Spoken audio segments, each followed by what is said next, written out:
Esteem and honor to the Most High Yah by way of Yahushua HaMashiach. John 5:39. And after John 5:39, Acts 2 and 35. And then I'm going to ask every single solitary individual in here who can formulate a sentence or question.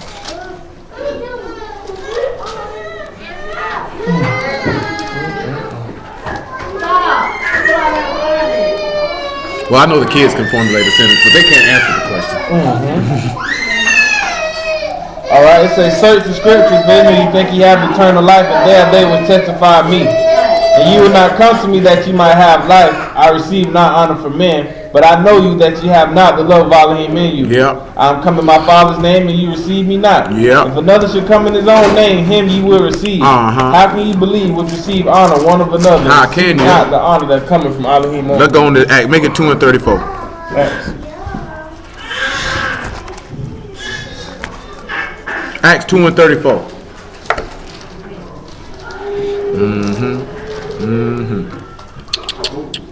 It says, for David is not ascended up into Shamahim, but he said himself, Yahuwah said unto my master, sit on my right hand until I make thy foes thy footstool. Yep. Therefore let all the house of Yasharal know assuredly that Elohim have made that same Yahushua whom ye crucified, both master and Mashiach. Yep.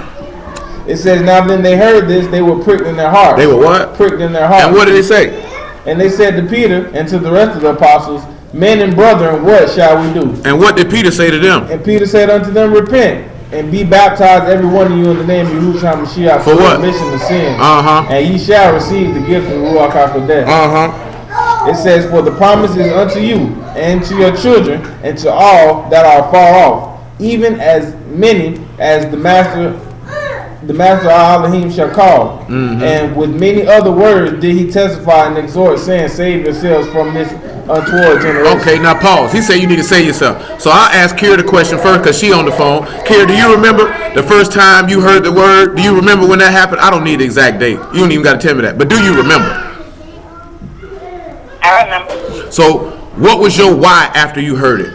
Why did you feel like this was what it was next? Like what was the thoughts that were going through your head?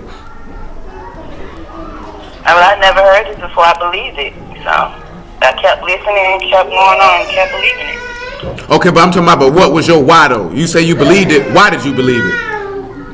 Like what made you think?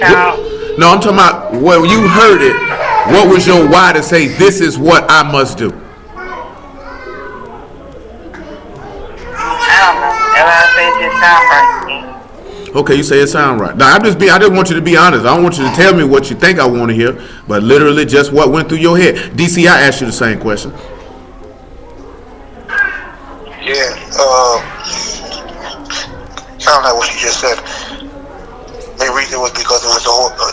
When you said the whole book was about the whole testimony of Mashiach. But I'm talking about your why. When you heard it, what clicked in your head to say this is why I must go after this? I don't want generalized answers or septic answers. I'm talking about when you heard it, what went through your brain to say this is why I must do this? Yeah, I just never heard that before. Never heard somebody put down scriptures like that before. Word. It's your turn, sir. It sounded right.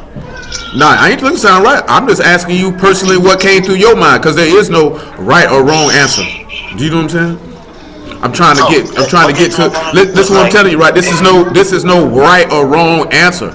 I'm trying to find out exactly what was going through your mind at that time for yourself. There is no answer that I'm looking for from any of you.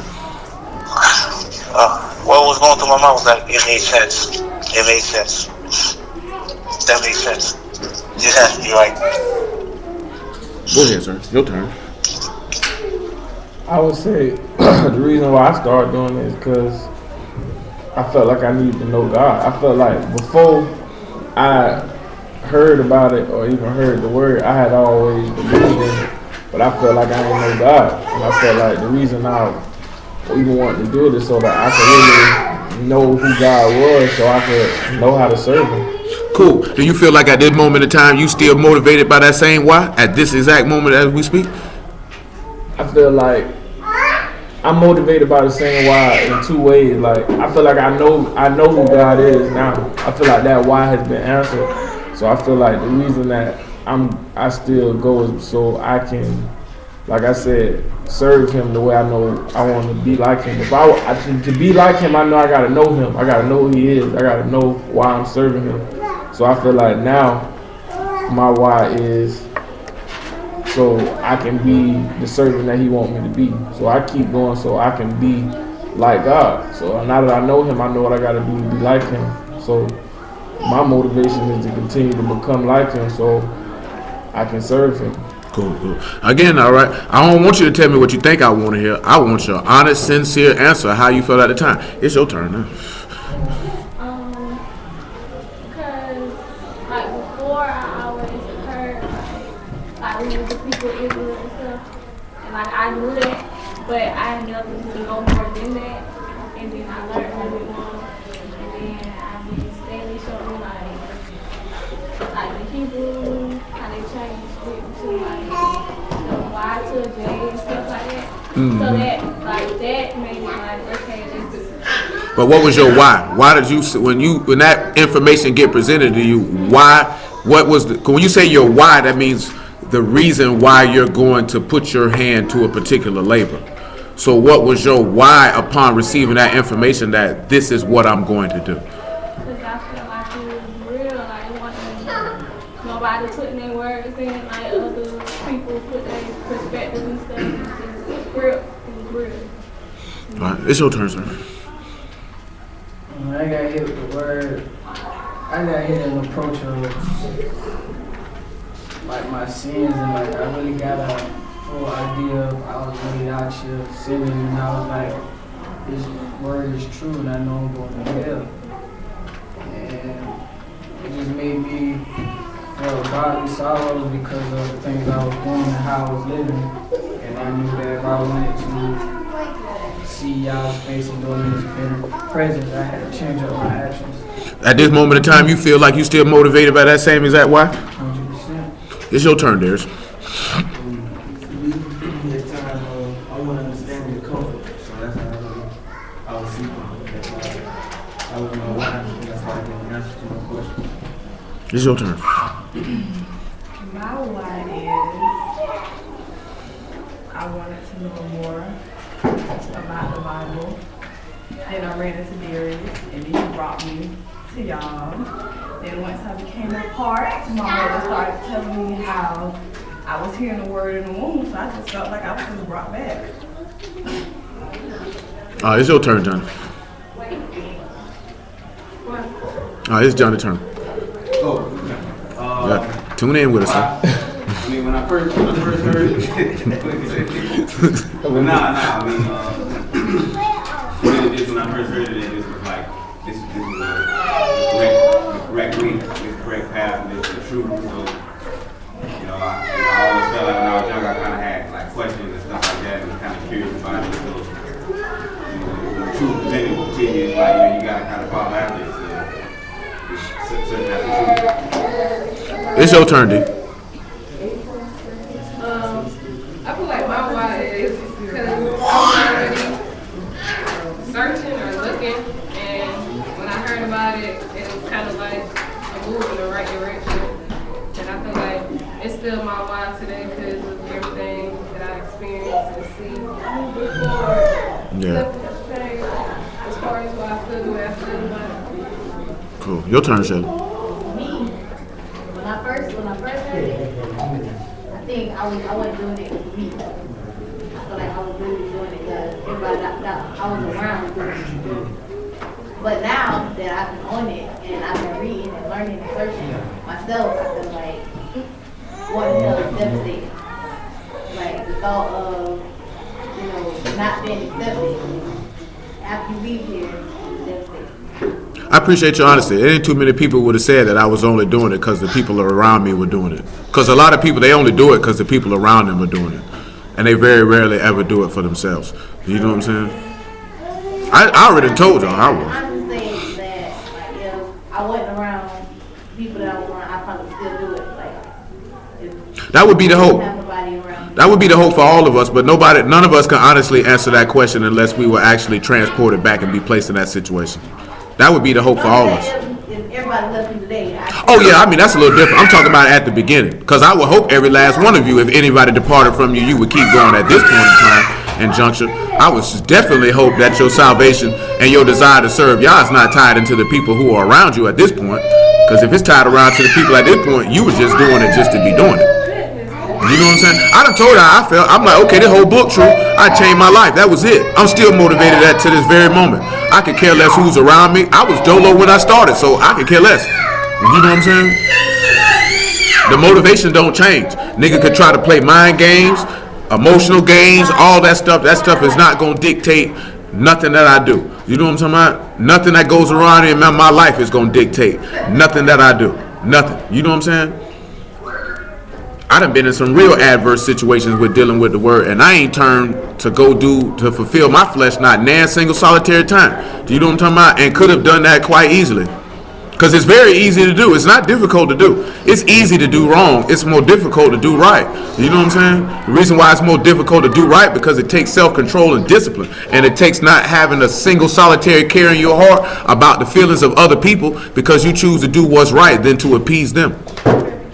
That's what makes doing right more difficult, because doing right pisses people off. It makes people not want to be your friend. It makes people want to separate themselves from you. And because human beings have an innate nature to be accepted and to be liked, that we will compromise what we stand for the sake of acceptance. But because I've been a weirdo from birth, I could care less. Do you know what I'm saying? I never wanted to be down with everybody, and I never wanted to do what everybody else was doing. So I didn't care about being popular, and I certainly don't care about being liked. Do you know what I'm saying? I care about being respected. I don't care about being liked. As long as you respect me, you don't have to like me. You know what I'm saying?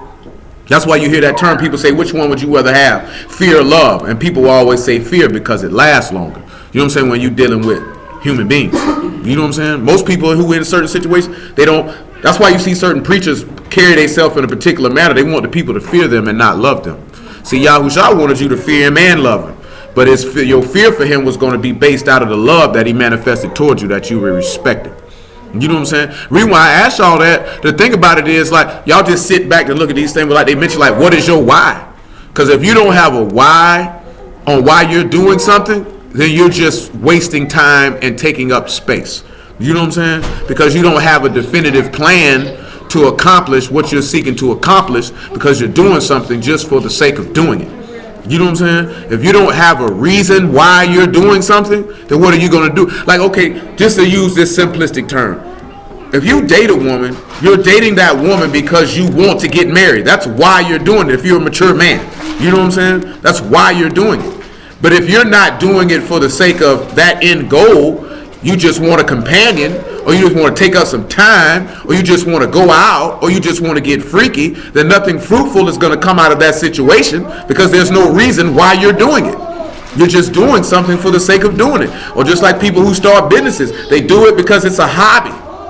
They don't have a why they're doing it. Are you trying to set up generational wealth? Are you trying to set this up to sell it, to finance another endeavor? You know what I'm saying? Are you doing it because you just want to prove to yourself that you can accomplish a certain set of objectives? Like, what is your why or why you're doing it? Because there's some people say, oh, I started a business to make money. And you eventually will close down. You know what I'm saying? Because that's not a good enough why. Of course you're in business to make money. Who opens a business not to make money? You know what I'm saying? That's not a good enough reason. You know what I'm talking about? Because if you don't have a good enough reason why you're doing something, you will fail. The reason why I say that, because when you get faced with adversity, when you get faced with some manner of trouble or a difficult situation that's going to take some critical problem thinking skills, you're going to fold because you didn't have a why to begin with, and you won't have the motivation to keep going. That's why when you see a lot of people, they get in difficult situations and certain things and they quit, it's because they didn't have a why. They didn't have a reason that caused them to get up every morning and go do this. So when adversity comes, this ain't worth it for me. I'm not going to fight through this. I'm not going to come up with a plan to overcome this particular obstacle. Don't mess around and fail. Then you're not even going to look at what you did wrong so you could take see, people scared of failure, but all the lessons come from failure. You learn nothing in success. You know what I'm saying? Any person that you've ever seen that's been successful in anything, save Yahushua, they failed. Do you know what I'm saying?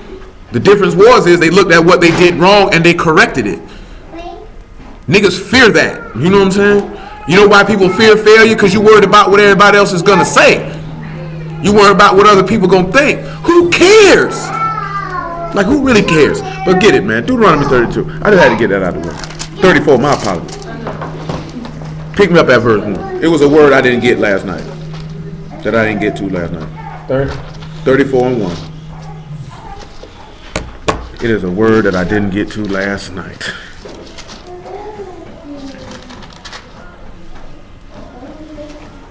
It said Moses went up from the plains of Moab into the mountain of Nebo to the top of Pisgah, that is over against Jericho. 34 and 1. 34 and 1. That's definitely not 34 and 1. You said Deuteronomy? No, I said Exodus. Oh, I'm sorry. I meant Exodus. I ain't gonna lie, I was just gonna say. Yeah, I meant Exodus. I'm going dumb.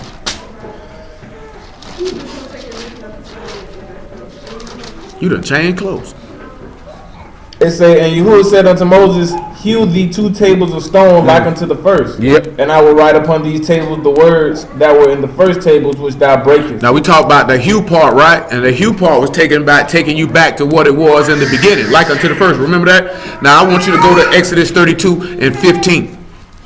Because we're going to look at that word for table. Table.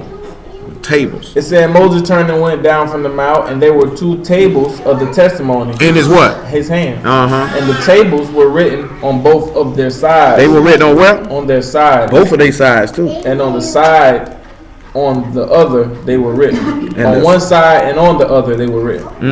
And the tables were the work of Elohim. The tables were what? The work of Elohim. That's interesting, is it not? When we look at that word for table, it is luak. And we get a lamad, we get a u and a kat. So if we get a lamad, a u and a kat, you know what that's telling us about those tables? That those tables were to teach you about the sacrifice that would separate you. So now when we go back, I want to read that John 5 and 45 one more time. See, that's what nigga look like. So if we look at it, that's what it is, those 2 tables. That means that covenant was to teach you about a sacrifice that would separate you from other people. Do not think that I will accuse you to the Father. There is one that accuses you, even Moses, in whom you trust. Yep. For if ye had believed in Moses, ye would have believed in me. Why is that? For he wrote of me. Because he what? He wrote of me. He did what? He wrote of me. That's interesting. But if you believe not his writings, how shall you believe my word? Now let's go ahead and get that Galatians 3 and 20, man. You know everybody verse that they like to mess up. Because you remember what Torah means. Torah is telling you to behold the man who's been sacrificed. So the reason why I'm focusing on this part, and after we look at that, we'll go to John 17 and probably about 10.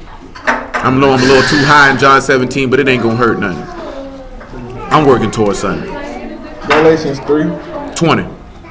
It says, now a mediator is not a mediator of one, but Elohim is one. Elohim is what? Is one. Go ahead. Is the law then against the promises of Elohim? Let me ask y'all a question. Is the law against the promises of Elohim?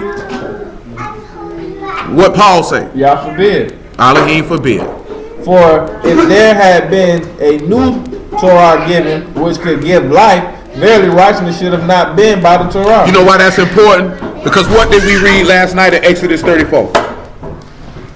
We read last night. Go on and get it to them to refresh their memory. 34 and 10. We still holding Galatians 3 and John 17. It says, and he said, behold, I make a covenant. He'll do what? He said, behold, what? I make a covenant. He said, what now? I make a covenant. So he just made a promise, didn't he? And in that promise, what did he say? Before all thy people, I will do marvels. He'll do what? Marvels. So he promised some marvels in the midst of making that covenant too. A marvelous distinguishing act. Go ahead. Such have not been done. This ain't been done before. In all the earth, nor any nation. Nor any nation. And all the people among which. Also that word for marvel, for the pala, it also means a separate offering. So you can take all of that into account. It's a separate offering. Because the first thing should click in your head, what does Psalm 40 say about that offering? Does anybody know what Psalm? You should know it because it's referenced and quoted so much.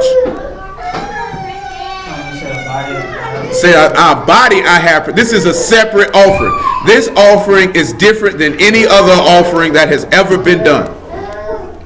Remember, he said, I'm going to do something different. I'm going to work a marvel. I'm going to do some miraculous, wondrous things. Go ahead. After that,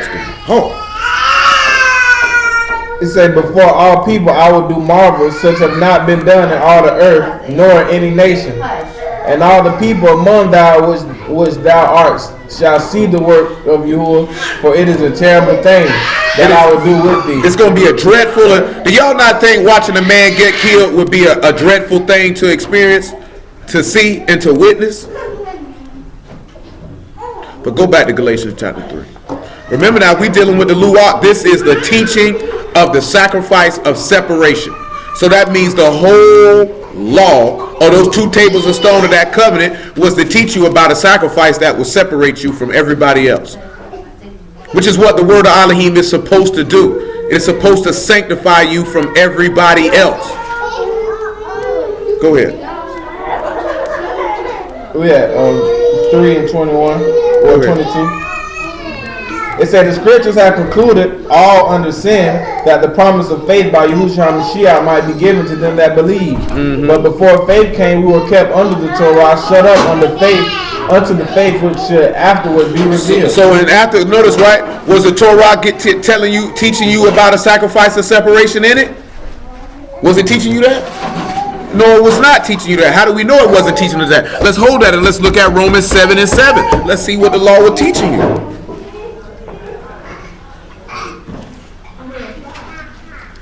It says, what shall we say then? Is the law sin? Is the law what? Well, give me 7 and 5 then. It says, for when we were in the flesh, the motions of sin, which whereby the Torah did work in our members to bring forth fruit unto death. But now we are delivered from the Torah, that being dead wherein we were held, that we should serve in newness of Ruach, and not in the oldness of the letter. And newness of what? Of Ruach. So that means that's going to go back to what you was in the beginning. Do y'all not know in the book of Ecclesiastes, he told you that he made man upright, but man sought out many inventions. You cannot blame a single solitary person in your existence for any choice or decision that you made. Because the epistle of James tell you that blessed is the man that endure temptation. For when a man is drawn away, he is drawn away by his own lust. It's your own desire. You go off to do whatever it is that you wanted to do. You made that choice, you made that decision, and you're going to have to live with the consequences of it. Yahuwah made you upright. You chose to go do what you wanted to do. So therefore, you're going to have to deal with whatever consequences or repercussions come from whatever you chose to do. Go ahead. I thought about that, but I was just going to put him in there by himself and shut the door.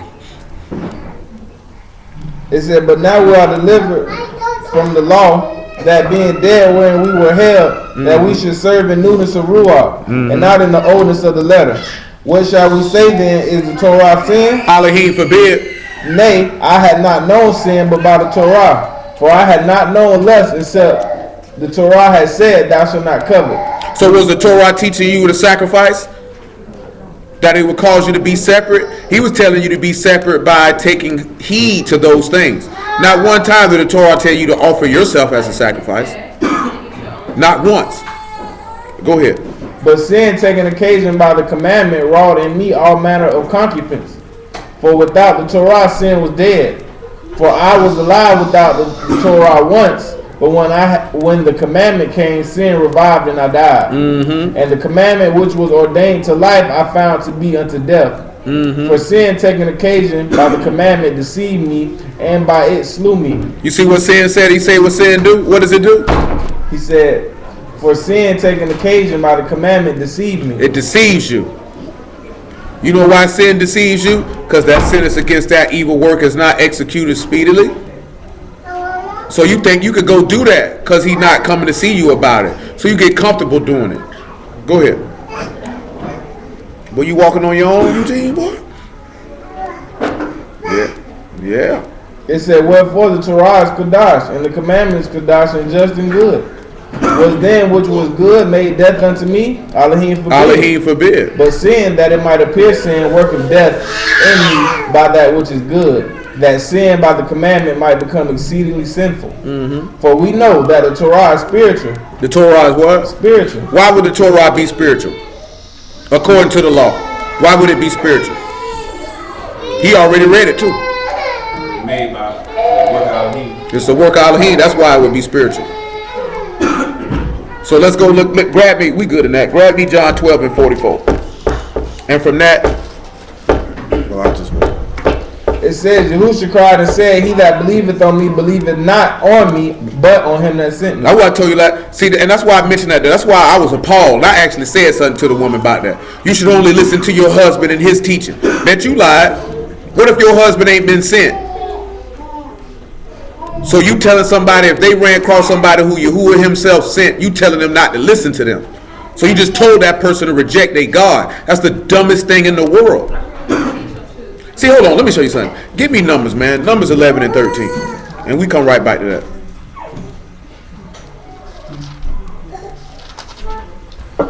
It says, when should I have, when should I have flesh to give unto all this people?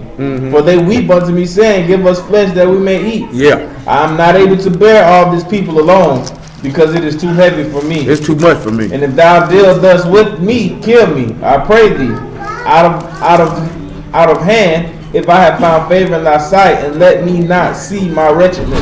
And Yahuwah said unto Moses, gather unto me 70 men of the elders of Yasharah, whom thou knowest. Go to verse 24. I was too high.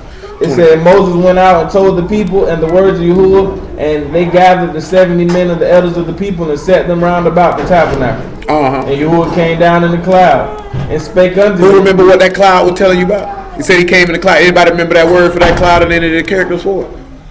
It was only two. Well, it's three, but two of them are repeated. The word is anon, and the characters for it was the ayin and the noon, which was for you to experience or to see the seed. They were experiencing and seeing Elohim at this particular point. He said he came down in the cloud. Remember, we looked at that as forth as him coming down in the cloud and blocking out the sun and having that cloud over Mashiach, so you could behold the seed. You could see and experience the seed of Elohim. Go ahead. It says, and the cloud spoke unto him. And he said, he came down in the cloud and spake unto him, and took the ruach that was upon him and gave it unto the 70 elders. He took the ruach and did what with it? Gave it to the 70 elders. What else? And it came to pass that when the ruach rested on them, they prophesied and did not cease. And they didn't stop. But there remained two of the men in the camp, whose name of one was Eldad, and the name of the other Medad. And the ruach rested upon them, and they were of them that were written. But and they were of them that were what? That were written. What does that mean? If the ruach fell upon them and they were among them that was written, what does that mean? Or in his book. Let's look at that then, man. Give me Revelation chapter 12. Pick me up at probably about it's Revelation 13. Pick me up probably about verse 5. It's 13, man.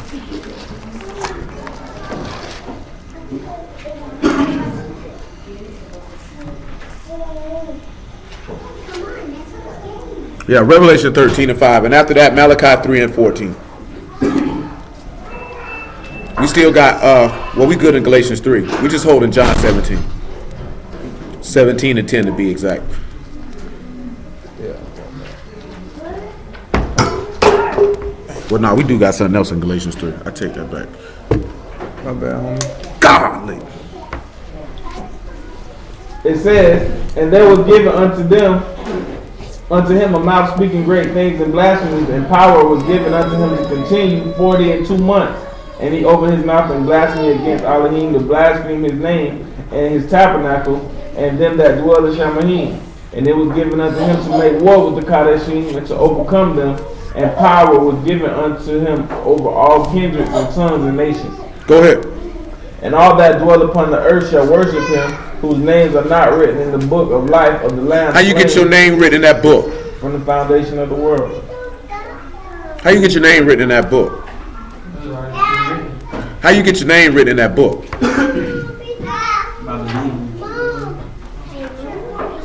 Oh, we know it pre-written, but what you got to do to get your name written in that book? According to the book. So what now? I want to, let's go ahead and see. Malachi 3 and 14. We know his members were already written in the book, but the book tell you how to get your name written in that book. After we read Malachi 3 and 14, get Ephesians chapter 1 and verse 4. Because it said that these two men were written, even their names were written in there, even though they weren't a part of the 70 elders who received the Ruach that rested upon them as well. Because we know that Yahushua son of Nun going to run up and wonder like, why they got it? What they doing? Malachi 3 and 14. It says, ye have said it is vain to serve Elohim, and what profit is it that we kept his ordinance? You see, that's it. See, that's the reason why you got to have a why. Because you're going to have people come to you and tell you it's worthless that you do this. And that there's no benefit or profit from what you're doing. Go ahead. And that we have walked mournfully before you who of hosts. And now we call the proud happy. Yea, they that work wickedness are set up. They set Yea, up. they that tempt Elohim are even delivered. They saved too. Then they that fear Yahuwah. They what? They that fear Yahuwah. They that who what? They did what? Fear Yahuwah. That's one of the things you're going to need to get your name written in that book. You got to fear that man for one. Go ahead. Spake often one to another. And they say they conversated one with another.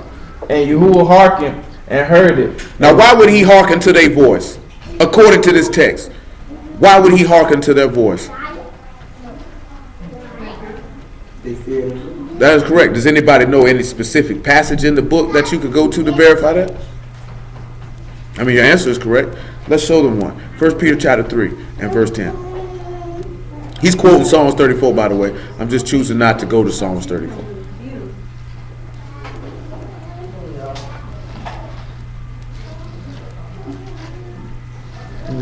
Peter 3 and 10. Tell me what 8 say though. It says, finally, be ye all of one mind, having compassion one of another, love as brethren, and be pitiful and be courteous. Not rendering evil for evil or railing for railing, but contrariwise blessing, knowing that ye are thereunto called, that ye should inherit a blessing. For he that will love life and see good days, let him refrain his tongue from evil, and his lips that they speak no guile. No guile. Let him eschew evil and do good, and let him seek shalom and ensue it. For the eyes of Yahuwah are over the righteous, and his ears are open unto the prayer. That's why he will open. That's why he, because they were speaking one to another. That's why he could hearken unto them. There's another spot where it said, Mashiach said, go and get it for him, man. John 15, man. John 15 and 8. It says, herein my Father is esteemed, that ye bear much fruit, so ye shall be my disciples. As the Father has loved me, so I have loved you. Continue in my love. If ye shall keep my commandments, ye shall abide in my love, even as I have kept my Father's commandments and abide in his love. These things I have spoken unto you, that my joy might remain in you, and that your joy might be full. This is my commandment, that ye love one another as I have loved you. Greater love hath no man that a man lay his life down for his friends. Ye are my friends, and if that's good. Let's think about chapter 14. But you know, if you believe in this man and you love this man and you do what he said that he will pray to the Father for you and you'll get whatever you ask for. But it also has to be according to his will. See, a lot of people ask Yah for a lot of things and they don't get it. You don't get it because it's not according to his will. This man is not your personal wish maker. You know what I'm saying? You have to look at that, because you can ask for something, but it could be outside of it. And this is along the lines of a conversation that I had this morning, and that's something I tell y'all. Nobody cares what you want. Your will is not important. His will is what's important. And you have to sit back and look at it. If you want to be a vessel of his, then you need to be more concerned with his will being accomplished in you versus your will being accomplished for yourself. See, most people are caught up and they want their will accomplished. So it's more imperative to them that what they want to have accomplished occurs versus being used for the further. Because if you understand something, if you get called for the uses of Yahuwah's will, then you're called for the usage of his esteem, which means his life and his power rest on your head. And for most people, I don't think that's very important to them. They want to try to merge the two. Let me get what I want and his esteem at the same time. We don't have the mind. Everybody read that verse in Matthew when he say, not my will be done, but thy will be done. But how many people will be willing to live by that? Because his will was, I don't want to die. Yah's will is, you got to die. He chose to go ahead and die to make Yah's will be accomplished, and that Yah could be esteemed through his death, than for him to stay alive and he be esteemed through his own desire. Because he prayed for what he wanted, but in the prayer he would let it be known, let it be according to your will and not mine. See, we more concerned about our will being accomplished and getting what I want. You cannot serve the living Elohim and the word I is constantly coming out of your mouth. You know what I'm saying? Because that means you have forgotten the entire focus and intent. Remember, if the tables of stone, which is the work of Elohim and the word of Elohim written on it by Elohim, then it was teaching you how to separate yourself by sacrifice. So that means it's teaching you not to be concerned with your own will. That's what the tables of stone is supposed to be teaching you about. We overlook it because we think that it might because you have your own preconceived notion of how you think Elohim is supposed to operate. It could be your preconceived notions of what you received in church, that God is just here to grant your every wish and desire so you could have the most fruitful, bountiful life you want and get everything you want. That is not what this book says, and that is not what Yah teaches. And that's definitely not what Yahushua taught when he was living on this earth. Because he clearly told that rich man to sell everything he had so he could have treasures in Shamahim and come do what? Follow me. So that's not what this book teaches. You know what I'm saying? It teaches you to separate yourself by a sacrifice, which is the sacrifice of one man. We good in that? I believe so. Return to Galatians chapter 3, sir. I appreciate you. You walking on your own, Eugene? Come on, man. Get up here. He found him a toy. He good. You said you wanted Ephesians 3. Yeah, that's my bad. Yeah. Look, Ephesians 1 and 4. Thank you, sir. That boy still going? It said, according as he hath chosen us in him before the foundation of the world, that we should be in Kadash and without blame before him in love. So if you want to get in this man's book, you got to be Kadash, without blame, and the love of Elohim, just like we read in John 15. Go ahead, sir. Having predestinated us unto the adoption of children by Yahushua HaMashiach to himself, according to the good pleasure of his will. According to the good what? Pleasure of his will. Go ahead. To the praise of the esteem of his grace, wherein he hath made us accepted in the beloved, mm-hmm. in whom we have redemption through his blood. Redemption through his what? His blood. And what else? And the forgiveness of sins. Forgiveness of sins. Now, you know, we're going to hit that word today as well. The Hebrew word for forgiveness in the Exodus, which we're about to read, is Nasah. I'm just throwing it out there before we actually go into it. Now you can return to Galatians 3. So thank you, sir. Galatians 3, right? Wherever you start that. You start in probably verse 20 or 21. Yeah, 23. Galatians 3 and 23. It said, but before faith came, we were kept under the Torah, shut up unto faith, which we shall afterwards be revealed.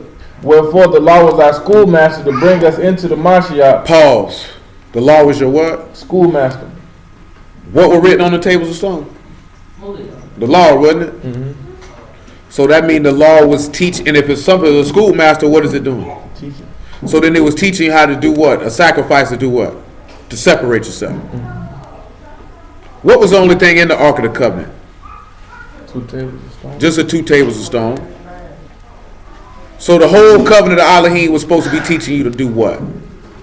All those marvels we looked at last night, with the exception of Moses' face shining, they were all about a sacrifice. You could say maybe, and you could take out Aaron's rod that budded as well.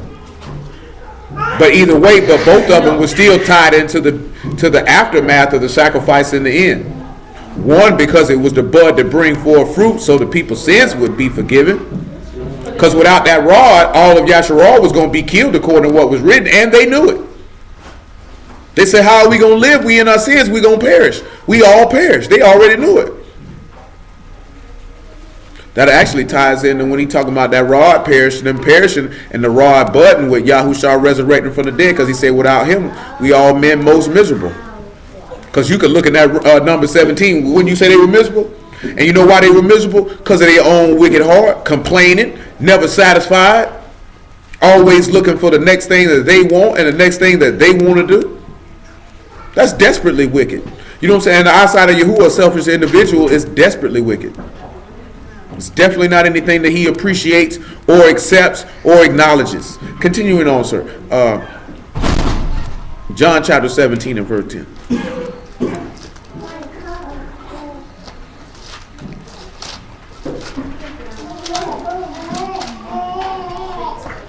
It says, and all mine are thine, and thine are mine, and I am esteemed in them.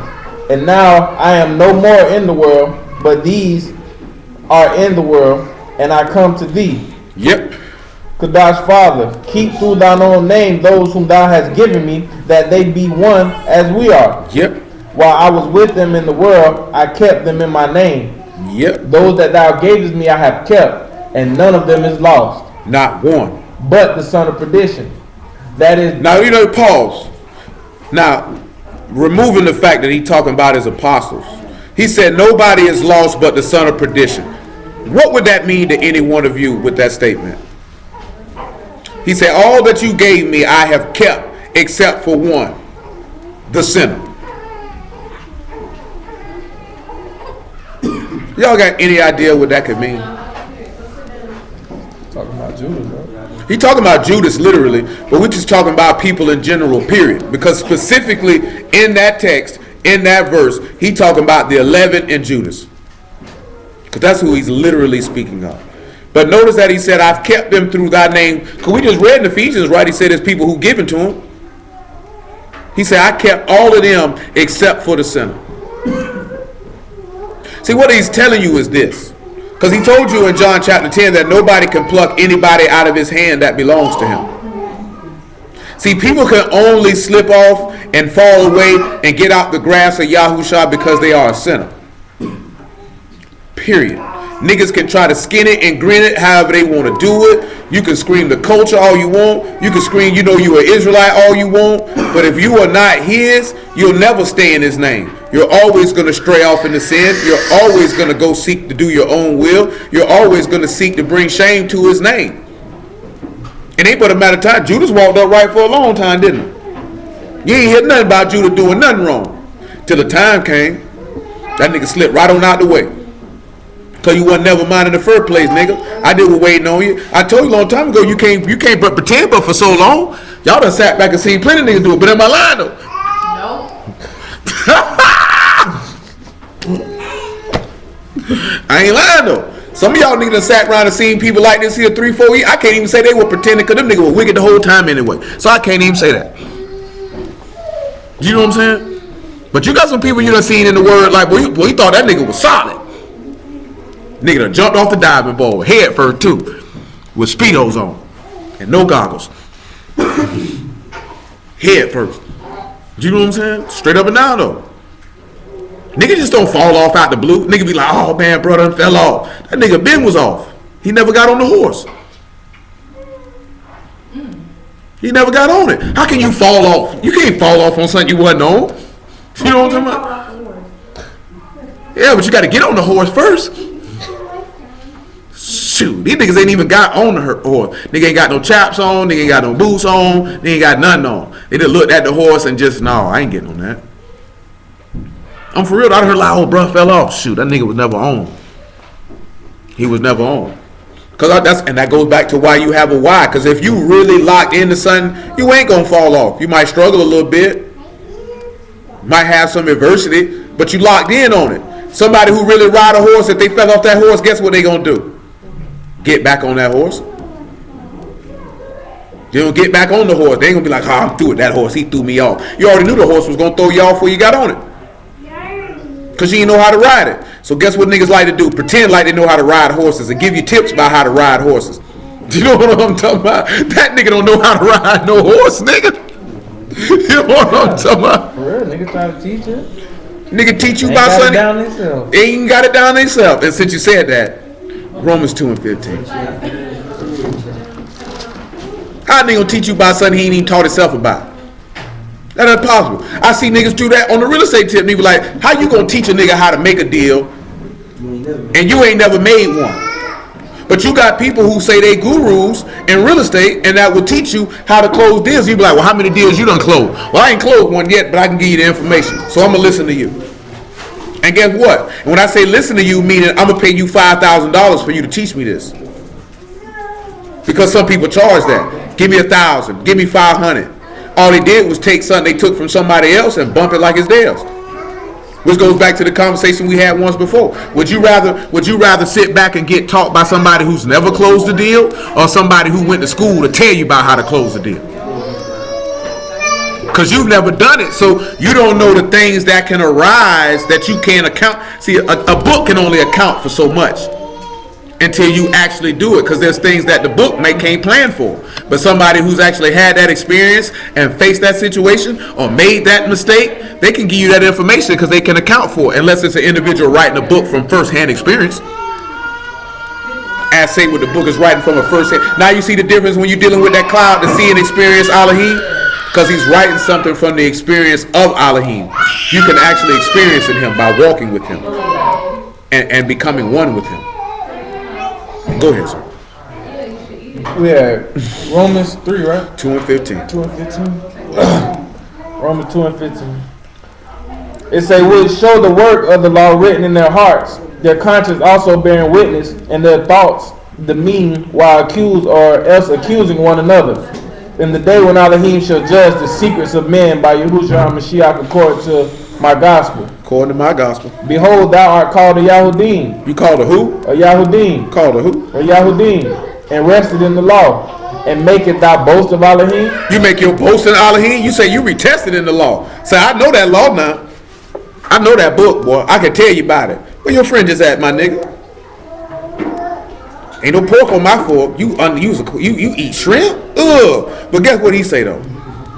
He say, "And knows his will." You know his will too? "And approves things that are more excellent." So you approve the things that are, when he say approve the things that are more excellent, what do you think he means? Let's deal with that before we go any further. Because we kind of talked about it last night. When he say approve the things that are more excellent out of the law, what do you think he means? Able to pull like things that a lot of most people might miss. I would say weighty matters. Well, since he said that, let's look at that. Matthew 23 and 23. We hold in Romans 2. We still got something to go in John 17 and Exodus 34, obviously. Matthew 23 and 23. He said the weightier matters of the law. Let's see. Because what would you think? What would any of y'all think is a more excellent thing in the law? Judgment.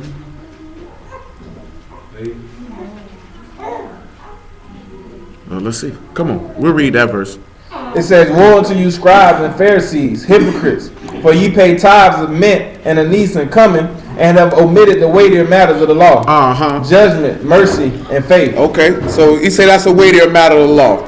So he said but he said more excellent. So we all have to determine what's more excellent, aren't we? We're gonna have to determine that. We need 2 Corinthians chapter 3 and verse 8 for that.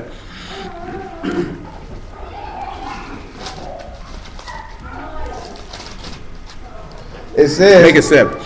"But if the ministration of death, written and engraved in stones, was esteemed." So hold on, the administration of what? Of death. Written on what? On stones.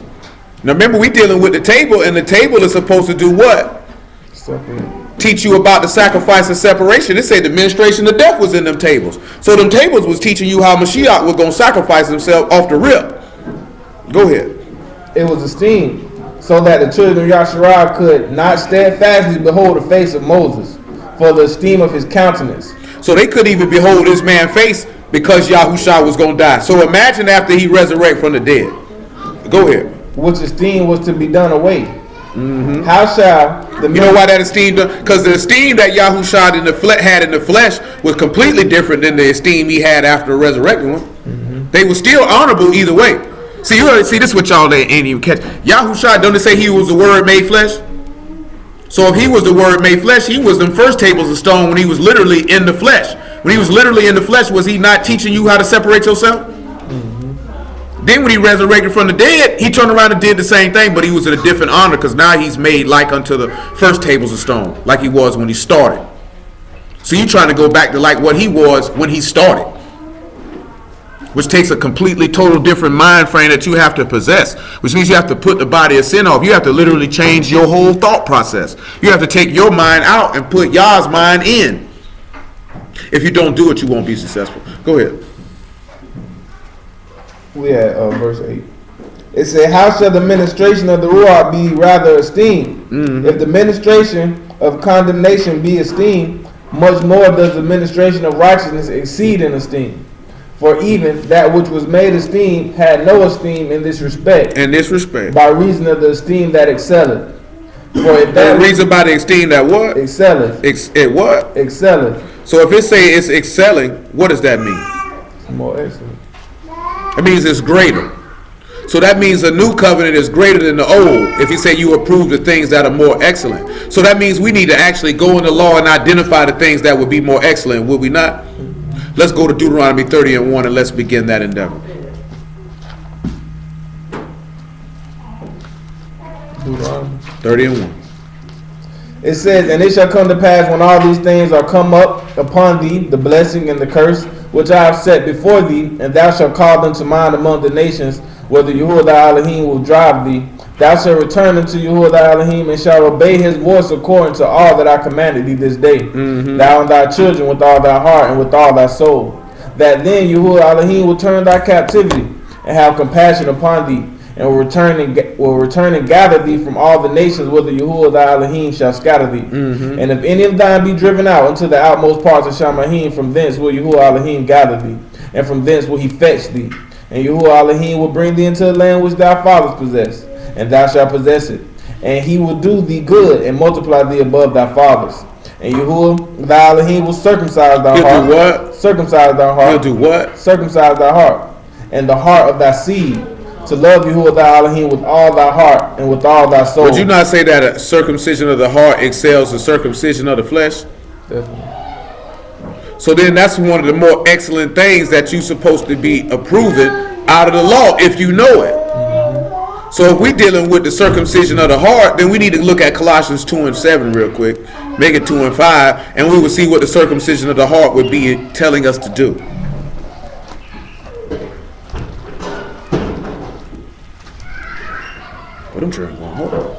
It says, rooted and built up in him and established in faith. Rooted in what? Rooted and built up in him. And established in what? In faith. See, that's again going back what we're talking about, because I'm going to keep handling it, because I'm still appalled by that. I do not understand how these niggas walk around and be like, I'm the only person my woman can listen to.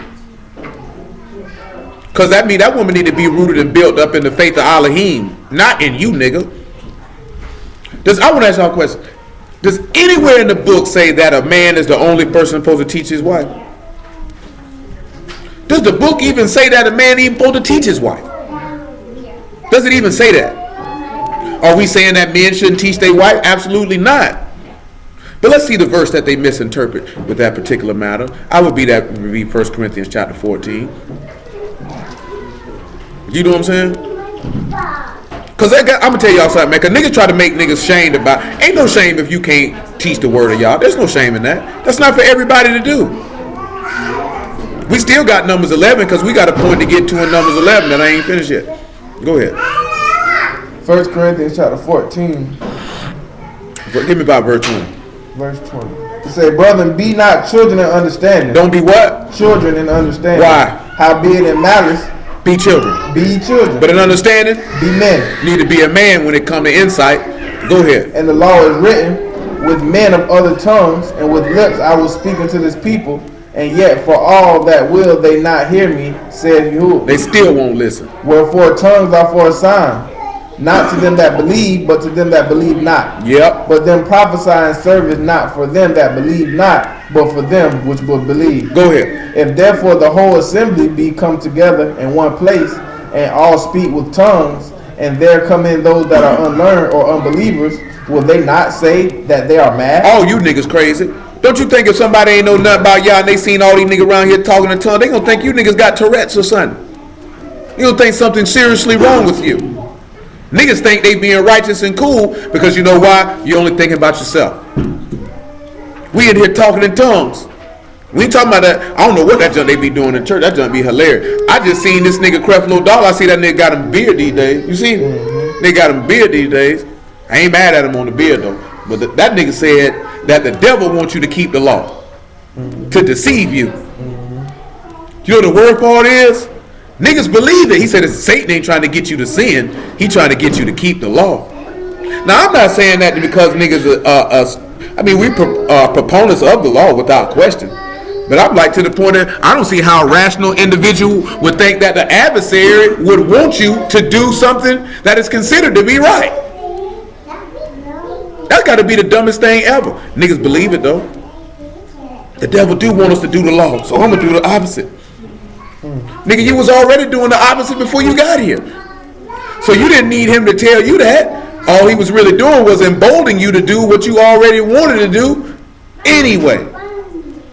See, I said all that to say this here. A Hebrew nigga will stand in front of you and talk to you about the law for 17 hours straight. Lil Muffer remember that conversation we had, and they said, you got to keep the law, but by no means am I perfect.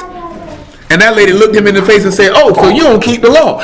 I could not contain myself, nor anyone else in the room, for that matter. Lil Muffer remember, that's why she went to laugh, because everybody laughed in the nigga's face. Because you spent all this time telling this lady to keep the law, and then you told her you weren't perfect, so the first thing she was able to decipher was this. So you don't keep it then. So what I'm going to listen to you for? You don't even follow what you telling me to follow. They say, don't beat your meat, cuz. You around the corner playing with yourself. Don't smoke no weed, bro. You got a big fat bag in your pocket. I smelled it on you when you walked up. You don't even smell like weed because you've been smoking. You smell like weed because you got it on you. Do you know what I'm saying? Don't drink and drive. You stay drinking and driving. Don't tell lies. You're a liar and the truth ain't in you. Go ahead. Well, I know a lot of niggas be lying. Ain't no truth in you, nigga. You lying bastard. It's some nigga, they can't get no passes, no sparing, no nothing. Just read you the riot act and send you on your way. You wicked bastard Jew. Your mammy shouldn't even had you. Just like that, what he told Judah, you should have. Basically, he told him your mammy shouldn't have had you. See, he just ain't take it to the level that some of us would have took it to. He should have pulled out. Shoot, mama should have swallowed. Stuff like that. You know, that's what they'll go far hard with it. You know what I'm talking about? Go hard with it. Just embarrass you. I had to keep myself yesterday. I wanted to be petty yesterday. I chose not to do so. I should have did it though. I should have did it. Maybe on the next round, nigga won't get a reprieve. You know what I'm talking about? Straight up and down. That nigga should have caught it. I still say, as a part of me want to go back and find it and go ahead and hit him anyway. Straight up and down. Fruity bastard. Go ahead, man. Colossians 2. And keep on going. We have verse 8. Well, verse 7. It say, rooted and built up in him and established in the faith, as ye have been taught, abounding therein with thanksgiving. Yep. Beware lest any man spoil you. Lest any man what? Spoil Oh no, you ain't finished 1 Corinthians 14. We wasn't done with that. That's what it was. You threw me off when you said that. Colossians. We wasn't done in 1 Corinthians. I hadn't even got to what I wanted yet. What, 14? Yep. Oh, the tongues. We had the tongues. We had 1 Corinthians 14. You could probably about drop the verse. Well, keep on going, because it's another point in there that I want. We had 14 to 23. Come on.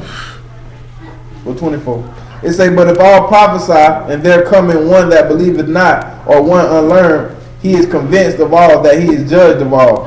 And thus are the secrets of his heart made manifest.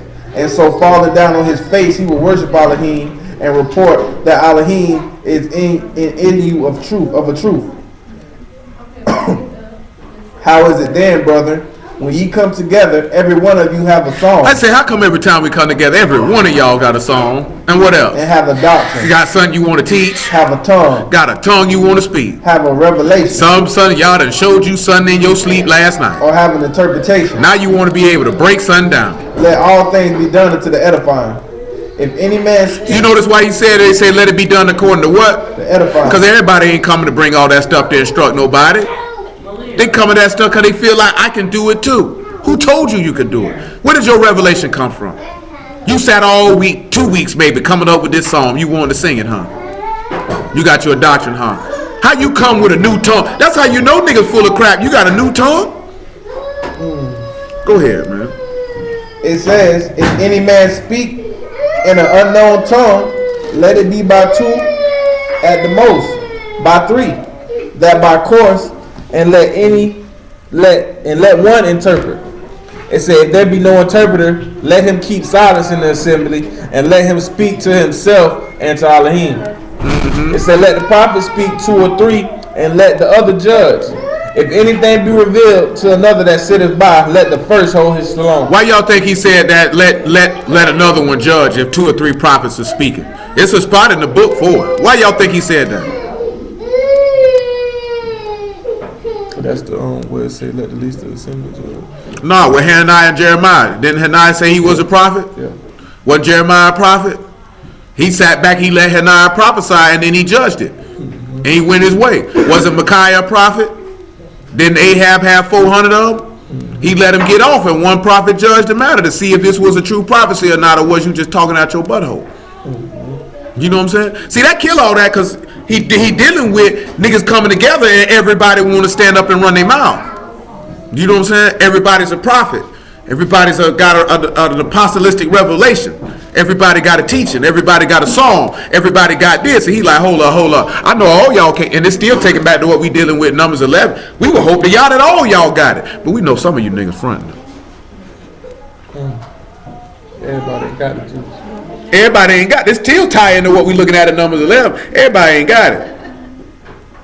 So he really trying to tell you how to set it up to weed out. Because if it's done for edification, then it's done to instruct people to Yahuwah. Or are you doing it for vain esteem and vain glory? That's why you doing it. So that's why he said let it be done in order. See, a niggas tell me I'm a prophet. And somebody else say, well, I'm a prophet too. Well, drop your prophecy like Hannah dropped his and you be Jeremiah. Because guess what y'all told Jeremiah to go? Man, go back and straighten that nigga. That nigga lying. Go ahead, man. Okay, we're at Corinthians. 1 Corinthians 14 and 30.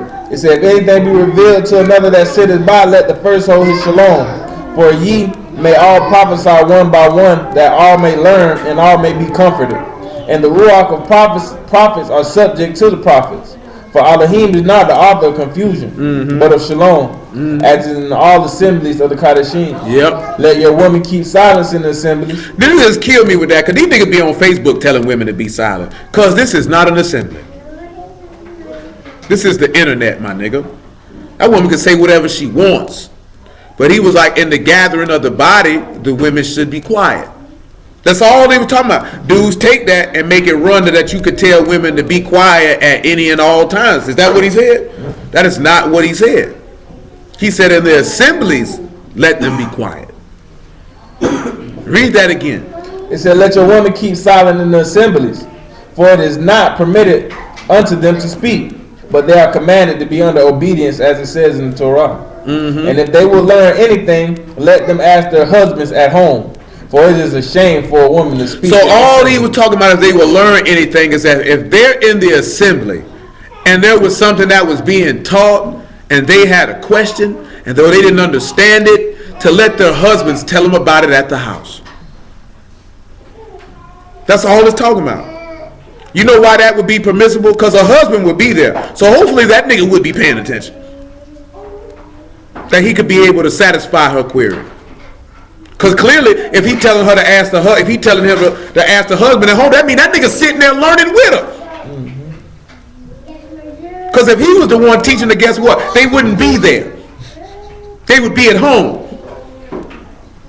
Am I lying though? Because you got brood that feel like they ain't got to go to the assembly because they got a husband and they do it at the house.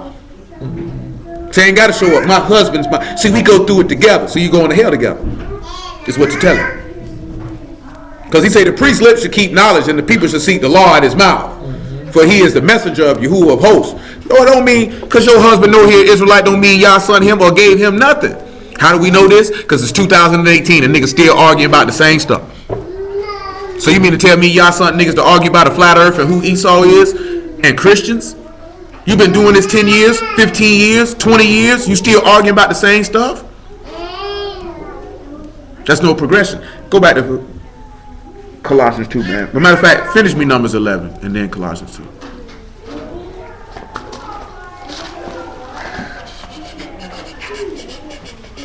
We still got Romans 2 and John 17.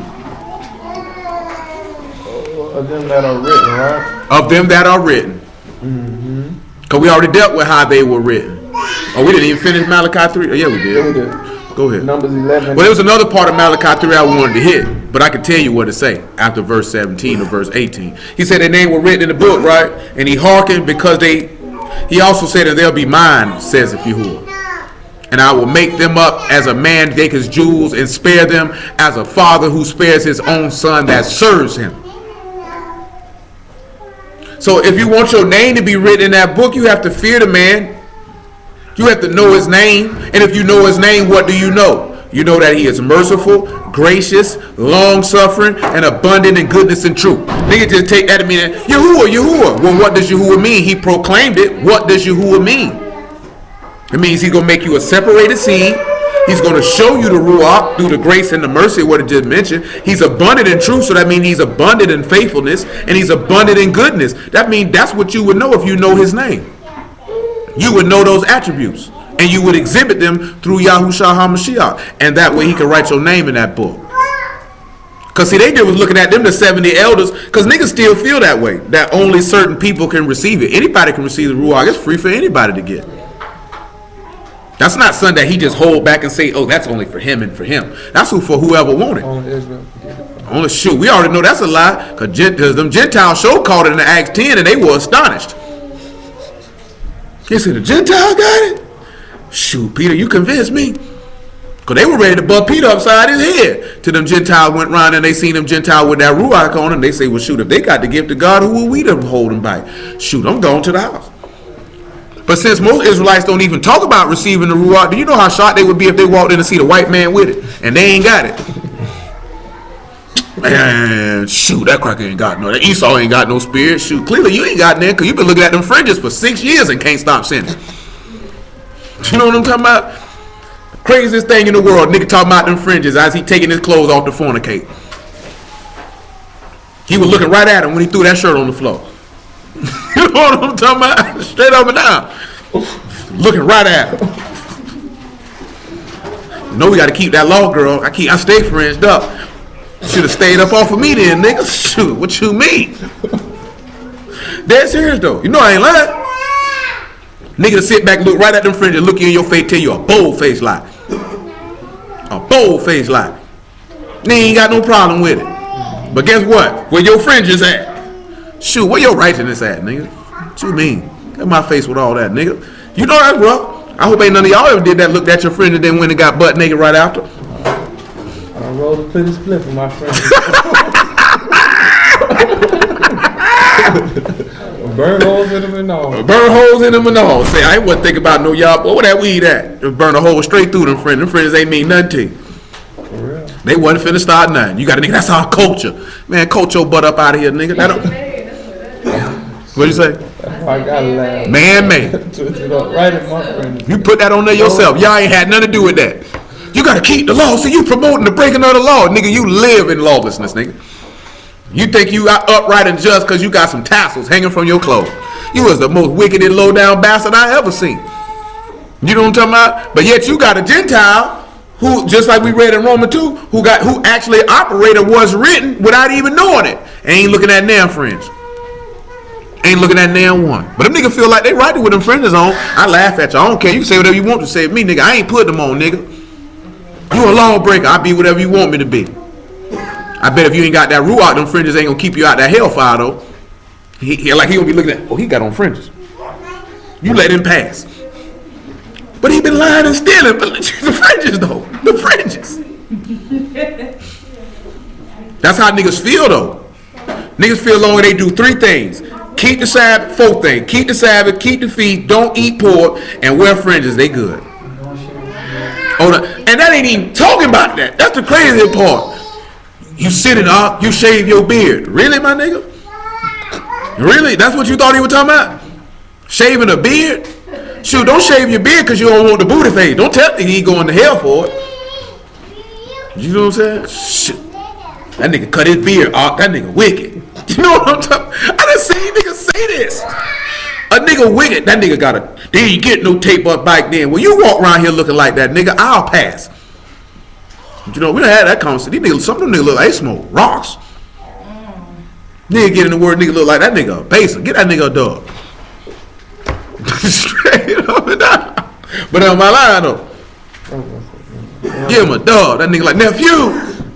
Nigga hit that lean with you. Nephew, come on, nephew. I got $17. $17. That's the first thing they screamed. He sure did. Then he resurrected from the dead and left him at the house. They pulled his beard. I seen he pulled his beard. He had on fringes. He had on fringes. He sure did. He both had on fringes. But we talking about things that are more excellent. Mm-hmm. And since you said that, that's an example because the Ruach HaKodesh is the things more excellent. Yeah, I'm definitely on the phone. I don't know what you got going on with yours. This is a brand new phone. He can't be tripping. Who that, Brandon? That would care. Come on, bike, man. Finish that numbers 11 for me. Numbers 11, verse 26. But there remained two of the men in the camp, and the name was one was Eldad, and the name of the other was Medad, and the Ruach rested upon them, and they were of them that were written, but went not out of the tabernacle, and they prophesied in the camp. In the camp. And there ran a young man and told Moses and said, Eldad and Medad do prophecy in the camp. They could prophesy in the camp. And Yahushua son of Nun, the servant of Moses, one of his young men answered and said, my master Moses forbid them. They told him to stop. And Moses said, enviest thou for my sake? You envying for me? Well, Elohim, that all Yahuwah's people were prophets. Yes, sir. And that all that Yahuwah would put his Ruach upon them. And Moses got him unto the camp, and the elders. So we were hoping y'all that he would put his Ruach on everybody. But we know if you got a revelation, that means y'all Ruach on you. If you got a prophecy, because then he said this Ruach of the prophets, that means you saying y'all spirit in you. You know, you got to prove that. Because what did 1 John 4:1 tell you to do? Try it then. You got a spirit on you. Is it the Kadesh one? Because let's just be real about it, man. He gave everybody spirit, but don't we know 1 Corinthians 12 say he give everybody spirit to do different things? Everybody don't get the spirit to do. Ain't it funny that every nigga who got the spirit, they got the spirit to teach? You ain't never heard a nigga say he got the spirit to do nothing else but that. You got the spirit to serve. Nobody got the spirit to serve, do it. Ain't nobody got no spirit of faith. No spirit of wisdom. No spirit of knowledge. No gift of tongues. No nothing. You know what I mean? Just teach. That's all niggas got the spirit to do. That's the spirit that's going to give them the esteem they're looking for. That's the spirit that don't get y'all. You're insecure, low self-esteem, insignificant little niglet you. Come on, man. Galatians 3. I thought you wanted Colossians. Oh, yeah, finish Colossians. Yeah. One thing about it, I ain't got to preach. Wouldn't bother me in the least bit. Shoot, like I said, boy, we went to a congregation, sat out there for a whole month. Boy, I ain't dropped no word to nobody. You know what I'm saying? Ain't bother me in the least bit. Like, shoot, boy, I got to tell these niggas I preach too. I got to stand in front of shoot. I'm a chill. I ain't got no problem with it. Ain't gonna bother me in the least bit. Shoot, that's one less thing in life I got to worry about. You know what I'm talking about? See, a lot of niggas do stuff to be seen. A lot of niggas so dope because they want to be seen. You know what I'm saying? Nigga, you're not really trying to suffer the consequences of that action, with everything, the fallout that can come from that. Nigga just want the name and the fame. Go ahead, man. Yeah, Colossians 2:8. Yeah. It said, beware lest any man spoil you through philosophy and vain deceit, after the tradition of man and after the rudiments of the world. Pause. That's why I said that. That's the tradition of man talking about only your husband can teach you. That is not Torah. That is not book. That is not a book at all. I done had to do talking about you can't be teaching other men's wives. Well, what you thought they were doing in the temple every week, nigga? What you thought they were doing in the synagogue every day? I say, nigga, I teach niggas wives all the time. But do they know they part of the congregation, clown? If the wife got a question, she gonna call me and ask me. I would hope she would ask her husband first, but guess what? Some women know my husband does not have the capability to answer these questions. So I know I can call the preacher, who, regardless of who, it wouldn't matter if you were preaching, he were preaching, everybody should feel comfortable enough to know they could pick that phone up and call this man and ask him about anything or talk to him about anything, period. Especially if they had a question. Now you just gonna want your wife to sit here and be stupid because you don't know the answer. Because you insecure as a man because you think a nigga trying to take your old lady. Don't nobody want your wife, nigga, but you. That's why you married her. You know what I'm talking about? Don't nobody want your husband but you. That's why you married him. Now the only way that's different is if your husband or wife is a whoremonger. See, then that's different then. Then they want everybody. Anybody who come around. You know what I'm saying? That's what the Bible saying. Say all bread sweet to a whoremonger. Mm-hmm. Say that's sweet bread. That's monkey bread. I like monkey bread. I like monkey. See, I set you up for that one. You like that? Threw them in the alley. He went ahead and dropped it in the rim. That's how you do that. That's how you do that. That's how you do that. They ain't see that coming. That's what you call a segue, nigga. That's what you call a segue. But all jokes aside, though. What you laughing at? He said, I can walk now. It's a whole different world. It's a whole different world for him. Come on, man. You got your traveling binky. I ain't never known them to have now. I just start walking. Now you give him a traveling binky,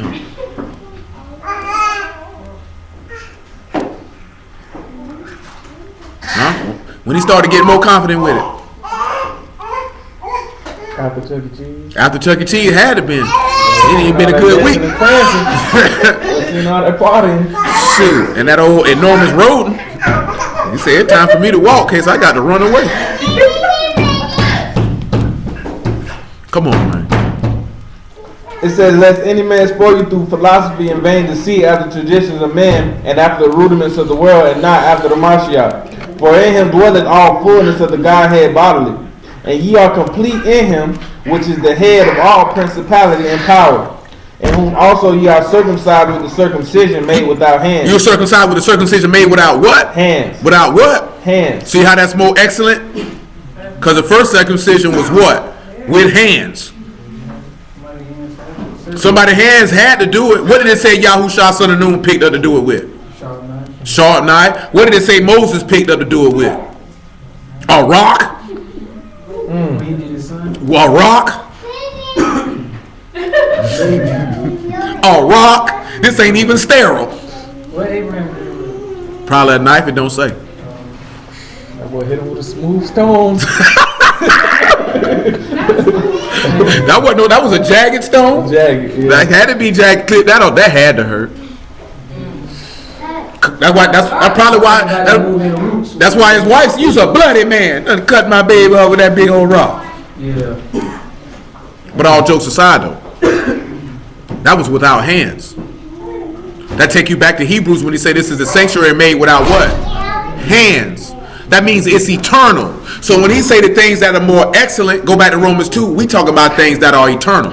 You talking about things that are surpassing anything that is. That's why we're kind about the fringes. That's made by hands. What's more excellent? The fringes for you to remember to do what? Besides that, it mentions something else. It mentions something else. To not go a whoring after your own heart. They were there for you to remember, for you to not go after your own heart. What replaced the fringes? What was the Ruach supposed to do? Direct you in the way of righteousness because you go after the way of Elohim. So which one is more excellent? Without hands. Without hands. Ain't nobody made no Ruach. Can't no man construct that or make that. Niggas make up their own Ruach to try to make themselves appear to be this, that, then. See, you can always tell an insecure man because they got to have attention. You know what I'm saying? You have some people who are the center of attention, being a man, not even that, you could say the life of the party. Like my nigga said, he like that. He doesn't come in the room looking for attention. It's just the type of person that he is. He's going to liven up any room that he walks into. You know what I'm saying? We used to always feel like nigga, why are you, though it's very difficult to do, like, why are you not a stand-up comedian? Why does this nigga not have a television show? Because this nigga is hilarious. You know what I'm saying? He's not trying to be funny. He is funny. You know what I'm talking about? And he's the life of the party. But then you got some men, they got to be seen. They got to tell you how great they are. They got to tell you about what, I know most women don't like that. I know that's probably the most sickening thing in the world, a man telling you about the stuff that he got as forth as a means to try to garner your interest in him. Girl, I got this, that, then. So you don't have nothing else to attract me to you other than your material wealth? What else do you have to offer? It's no different than a woman telling you about her physical attributes, how fine she is, or my butt's like this here, so that's all you got to offer me? That's the only thing you can use to reel me in. What that mind do? So that's insecurity, because you don't feel like you have anything else. You know what I'm saying? That's why if you catch niggas, if you catch Hebrew niggas, what's the first thing they do when they try to court a woman? Try to throw how much scriptural knowledge that they have. Because you don't really have anything else to cause this woman to want to talk to you. So she'll be like, you see all the memes they got, the look you got when he go to opening up scriptures and all that type of stuff. So what if he can go through the book and what is he living it though? Scriptures after dog. Cause you already know that. There plenty niggas done pop the book open and then pop the butt open right after that. You know what I'm doing? Straight up. But I felt like that before the word, boy. Nigga used that book to get him some butt now. I done had niggas tell me they done use book to get some butt. You a low down, despicable bastard. Straight up and down, bro. I told y'all this before, man. When I was locked up, we were having that conversation, bro. I find that I despise that. I'm not finna use the word of Yahuwah to get no butt. You know what I'm talking about? But if you can't get no butt without the word, you already got some problem. Just go ahead and trick, my nigga. Just go ahead and say I got 100. What you trying to do? Keep that man name out of it. Pull it up.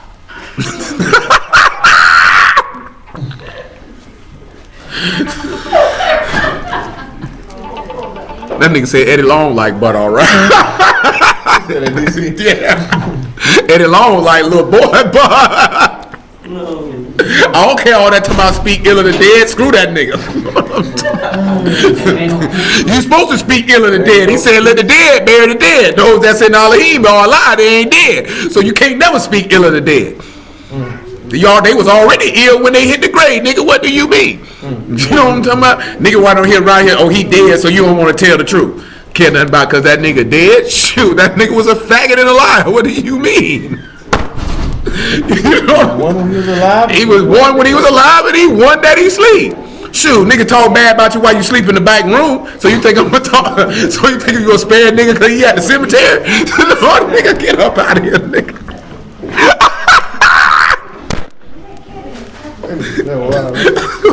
Who, boy, I care less. Nigga talk about me all the time, boy. I tell him, shoot, talk some more and make sure my name tastes like human feces in your mouth. You know what I'm talking about? I could care less. Niggas gonna say, man, look here, man. We already know this. What Pac told you? Long time ago. Which your people should have already told you. Niggas gonna talk about you and hate you for whatever you do. So why even care? You know what I'm saying? You know what people, they talk about Jesus. People gonna talk about whoever. Especially if you're doing something they can't do. You know what I'm saying? Only reason why people do this is because they're envious that you're doing something that they wish they could do or hope that they could do, but don't have the intestinal fortitude to go do. You know what I'm saying? I ain't never hate on them, man. Do your thing, my nigga. I hope you get whatever you're looking for. You know what I'm saying? I hope you get whatever you're looking for. But shoot, I ain't gonna talk bad about you. If you see people look at it as somebody to say, okay, bro, you was wrong for that. That they talking about you. Stanley, boy, you know you shouldn't have spit in that girl's face. You know you were wrong for that, Stanley. See, that nigga talking bad about me. He hating on my decisions. I just say that because I seen a video where a nigga got caught cheating or whatever the case may be. Cuz kicked the window in the door out. Then I guess he had another woman out there. She was like, well, Johnny, what's going on? Why are you doing this? And he looked at her and bam, dropped her. And I'm like, dang, cuz you wrong. You know what I'm saying? This nigga dropped this old lady like, bam, she on the ground, leaking. That's why that TV show ain't no good, boy, cause literally stood like, so what are you doing? What are you doing? And he, kicked the glass out and tried to pull this woman out the car. She in the car with a dude. They pull him away from the car. He walk off. The chick like, so you do me like this, Johnny? He just had a look on his face, and dropped her. I say the police supposed to beat that nigga half to death on the camera. Cause this cracker got a problem. You already know it was. No, ain't no nigga finna go through all that. He just gonna shoot everybody and be done with it. You know what I'm talking about? He's gonna shoot everybody and be done with it. Straight up and down. You know if a nigga catches old lady cheating on him, he just finna kill everybody. Or kill himself. You know, white people just tear everything up. They have a problem. You know, they not normal. They're not normal. That's what they do. I don't know what it was. I'm talking about baby was leaking. And guess what the dude on cheated? You all right? She said, do I look like I'm all right? What kind of question that is? She'll leak it out her face, and you gonna ask her, is she all right? But see, that's what happened. Straight up and down. Nah, I ain't all right. This man just punched me in my face. It hurts. Go ahead, man. We do with Colossians, don't we? Come on back to Romans. No, I got that junk be tripping me out. I see funny things all the time. That video Shayla put out there was hilarious. What? That was hilarious. I was wondering what they were popping. They were popping. I seen somebody talking about they wasn't popping nothing but a Cooper or whatever. I said, "What? I think that's stupid." Oh, but you ain't see it. Oh, that and the white woman looking so serious. They were around there with tights with shirts with no bras on. Somebody just was playing that Luke Pop, that cool chain. The white woman like this. That joke was hilarious. Well, you gotta look at that. That joke, they were fun. They wasn't doing no like sexually provocative stuff. It's just like, they were just being white women. That joke was hilarious. That joke was hilarious. Yeah, I'll show you when we're done. Go ahead, man. We at 8. Yeah, no, you're at 2 and 15. Romans 2 and 15. They say, "Will show the work of the Torah written in their hearts, their conscience also bearing witness, and their thoughts demean while accusing or else excusing one another." Yeah. And the day when Elohim shall judge the secrets of man by Yahushua HaMashiach according to my gospel. Behold, thou art called a Yahudim. You called a what? A Yahudim. What up? And retestest the law. If you retest the law, that means you know it. And maketh the boast of Elohim. So you boast in Elohim. And knoweth his will. You say you know his will. And approves the things that are more excellent. So when we say approving the things most excellent, you talking about circumcision made with our hands. You talking about Ruach HaKadosh. You talking about eternal life. You talking about forgiveness of sins. These are the things most excellent in the law. We just use one example, which was the circumcision with our hands. And then, of course, we just actually read. No, that's what I'm going to use. Go ahead. Being instructed out of the law. So you instructed out of it. And thou art confident that thou art thyself art a God of the Hold on, so he say you confident you are what? How many niggas you done ran across that they say they were confident that they were a teacher of the word? What's the next thing you say? A light of men or them that which are in darkness. So you bring people out of death then. What else it say? An instructor of the foolish. So you instruct foolish people. A teacher of the babes. You teach babies. Which has the form of knowledge. Form of knowledge. And of the truth in the law. So you got all of that. And thou therefore, which teaches another, teachest thou not thyself? So if you taught somebody, did you not teach yourself? And what example did he give? If thou preachest a man should not steal, does thou steal? Did you take that stuff? That stuff didn't belong to you. Thou said the man should not commit adultery. Does thou commit adultery? Is that your wife you on top of, sir? Thou does a whore of idols. Does thou commit sacrifice? Is them Nikes on your feet? Is that a Christmas party you at? Is that a cross on your wall? Do you know what I'm talking about? Thou that maketh the boast of the law, through breaking the law, dishonorest thou Elohim? So how you gonna teach me about something you ain't even taught yourself about it first? For the name of Elohim. So we could just use like that's good. We could just another just simple example. How you gonna teach me to make cheesecake? You ain't never made one. How you gonna teach me to make a 5-course meal? You ain't never made one. You know what I'm saying? That doesn't make any sense. Niggas do it every day though. Nigga pick up that book, nigga put on the right outfit, go, okay, I told you right, the African Hebrew nigga that make them garments, that nigga got some Viagra pills. And the nigga used scripture to justify the Viagra pills. The nigga was like, you see that in the book, this'll make your penis bigger. Because you know that Israelite women like big penis people. Nigga really used Ezekiel 23 for this. I am dead serious. I did see that. I've been meant to mention this to y'all, right? Like I'm dead serious. He was like, if your woman won't get in line, maybe it's because your member's too small. Take these pills and your member will be bigger. And you'll keep her in line. And the nigga used book for that.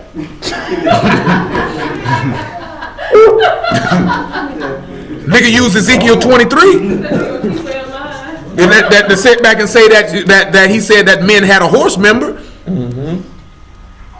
He really did this. Dead serious. And they say you need to get this. She won't be stubborn anymore. Maybe she's stubborn because she's evil. How you gonna get somebody to spiritually get in line with the physical member? How dumb is that? Knock the wickedness out of it. I'm gonna knock the wickedness out of her. If that ain't wicked. If that ain't wicked, and guess what? Niggas stamped it. Niggas agreed with it. Sharing it. Of course they did. They had a problem. Serious problem. Even more serious problem than niggas spending $2,000 on a synthetic dog. Cause they say them dogs 2 racks. 2 racks. 2 racks. But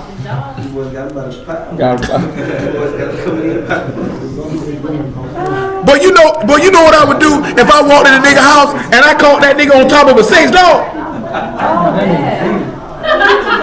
Boy, I'm finna clown that nigga so hard, boy. Boy, you know you could have went down there on Main Street and got you one of them hoes, boy. Wait, my sister put on Facebook like, you $200 and they buy a dog. 2,000. 2,000. What? They is building the buses, ain't they? They been, guess what? I seen a video of you talking about, see, my dog, she likes for me when I rub her feet. Yeah. I'm like, nigga, there's something crazy wrong with you. Like, nigga, I would be shocked if I walked in the house and nigga like, what that is? That's a dog. I ain't touching nothing in here. I'm going home. But that's the thing, I ain't letting move. Niggas got dogs now, they just upgraded the dog. Yeah, but these dogs too far upgraded. Exactly. So That dog a whole person. A whole person. That nigga dressing her, cleaning her, rubbing her feet. That nigga, you ain't lying. You ain't lying. That nigga took the dog. This nigga got the dog in the car, riding around. That's like that move. They just released it to the public. They been on that. Oh, I know they been on it, but it's just the fact of how hard these niggas going about how they want one. I seen a nigga talking about, well, some women say they can't ride no penis and give you no dome. That nigga say y'all can't either, so it's even swap. I say, oh my God. I say, dang. Wow. That nigga say, oh, she got fake boobs, fake lashes, she can't cook or clean. That nigga say, what about her loose? Oh my God. That's how them niggas looking at it. That's how these niggas looking at it. And she keep her mouth. But they say she keep her mouth closed.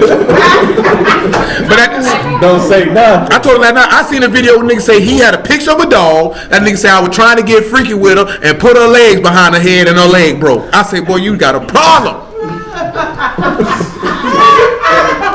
That nigga put the thing up with a nigga say he gonna start pimping them when they start walking. But look, that's what niggas gonna do. Niggas gonna have a crib, have about 3-4 on, one in each room. That's not normal. Pay niggas to come in there. Do you know how perverted your mind has to be to do that? That's a whole house. But at least it's a real person. Oh my God. I seen that where they said like 3 dudes got AIDS running the train on the dog. What? 3 dudes was on the dog? Cause somebody had AIDS and probably put his penis in that dog and exchanging bodily fluids. Cause they say it get right. That was the 2 stacks really buying you. Yeah, that's a wet palate. That ain't normal, boy. You know how sick it is? That's perverted. Yeah, that junk gonna carry bacteria. That's perverted, boy. Yeah. That's perverted. But you know what I can spend $2,000 on? But you might well just go ahead. You can get you an escort.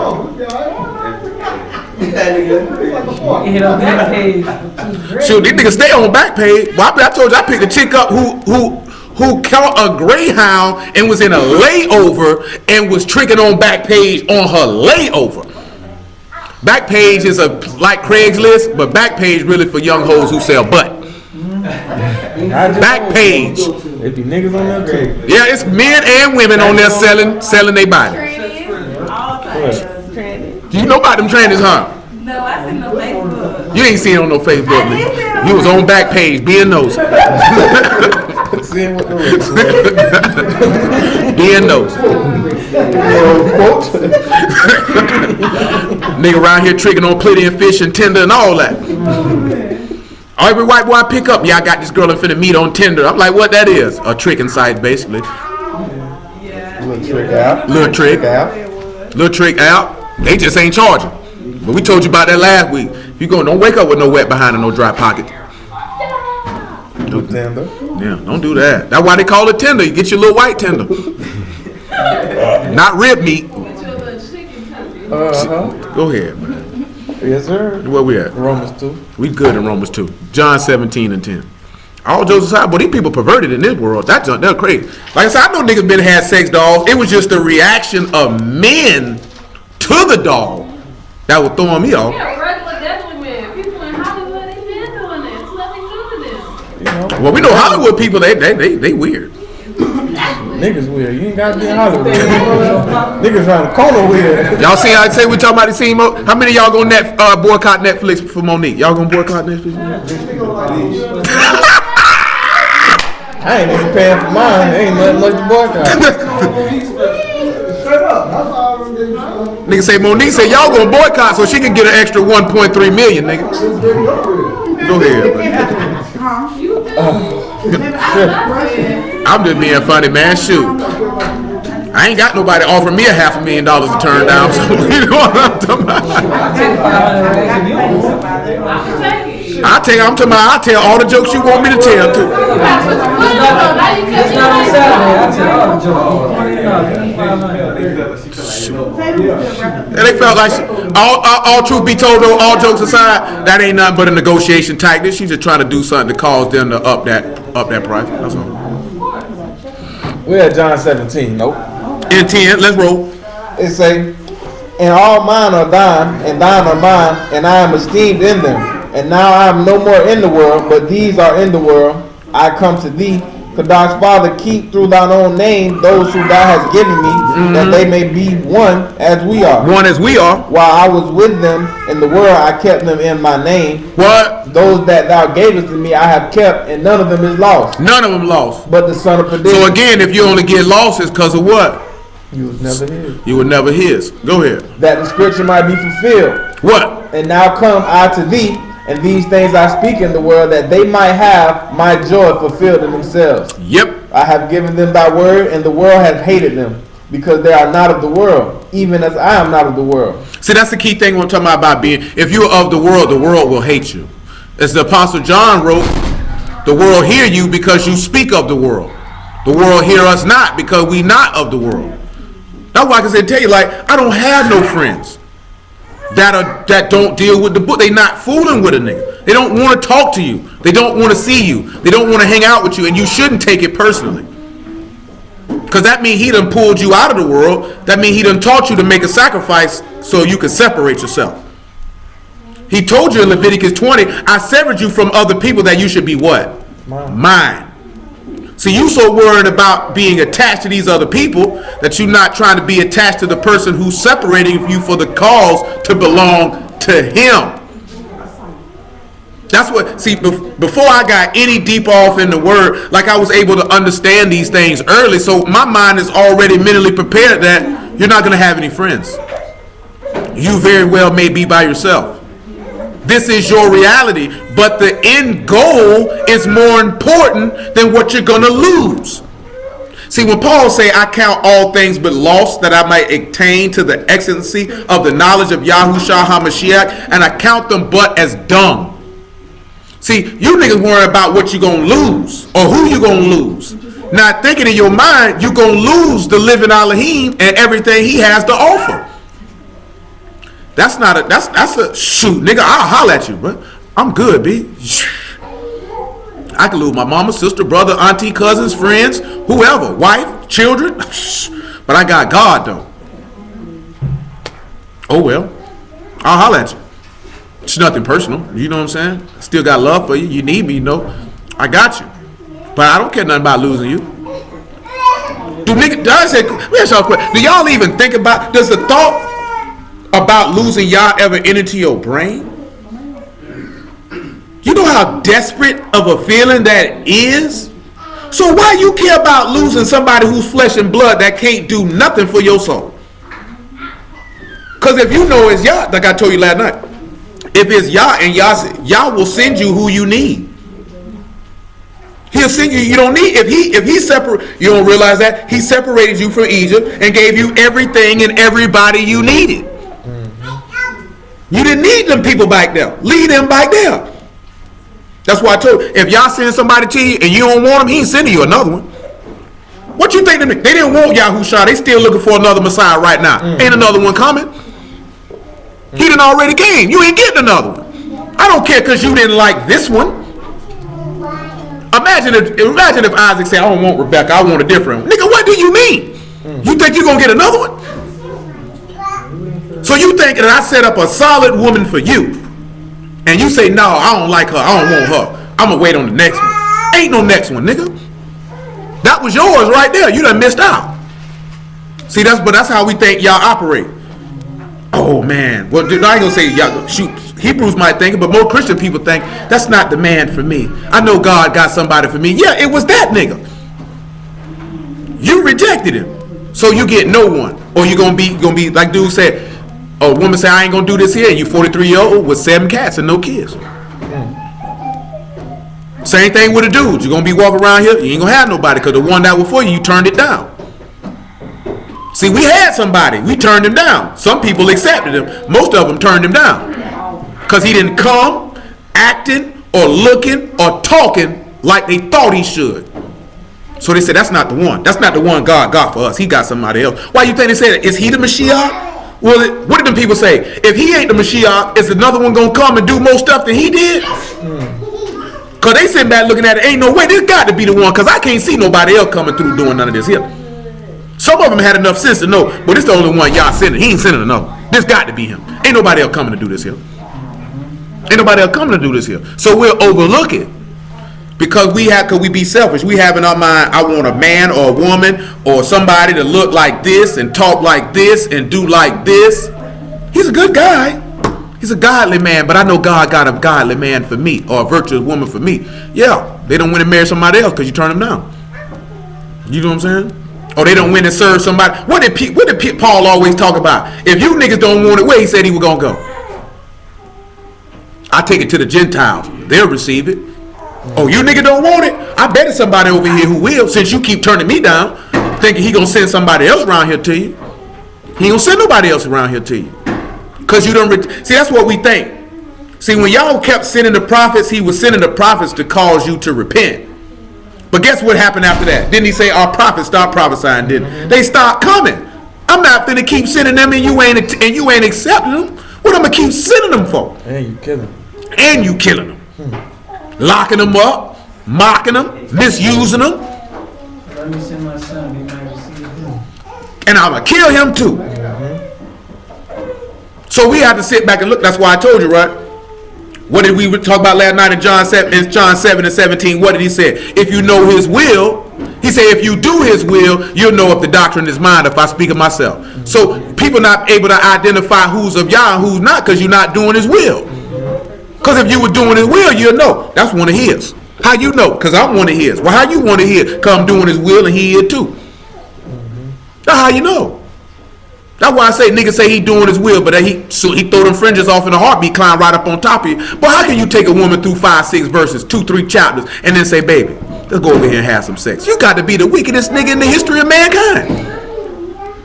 You know how wicked that is? Now we can sit here and have a spiritual conversation. I could be even enough to take you through the text and teach you something. There's niggas in the world, that don't even do that. They be like, I ain't about to even play with that Bible because I know I ain't no man. Yeah, absolutely. Then to read the word and trick out of God, that's more wicked. That's more wicked. We already know a nigga who did that. Nigga, you gonna talk to a nigga about the word and then say let's have, and then be shocked when the woman didn't want to do it. Did you realize what we were just talking about 5 minutes ago?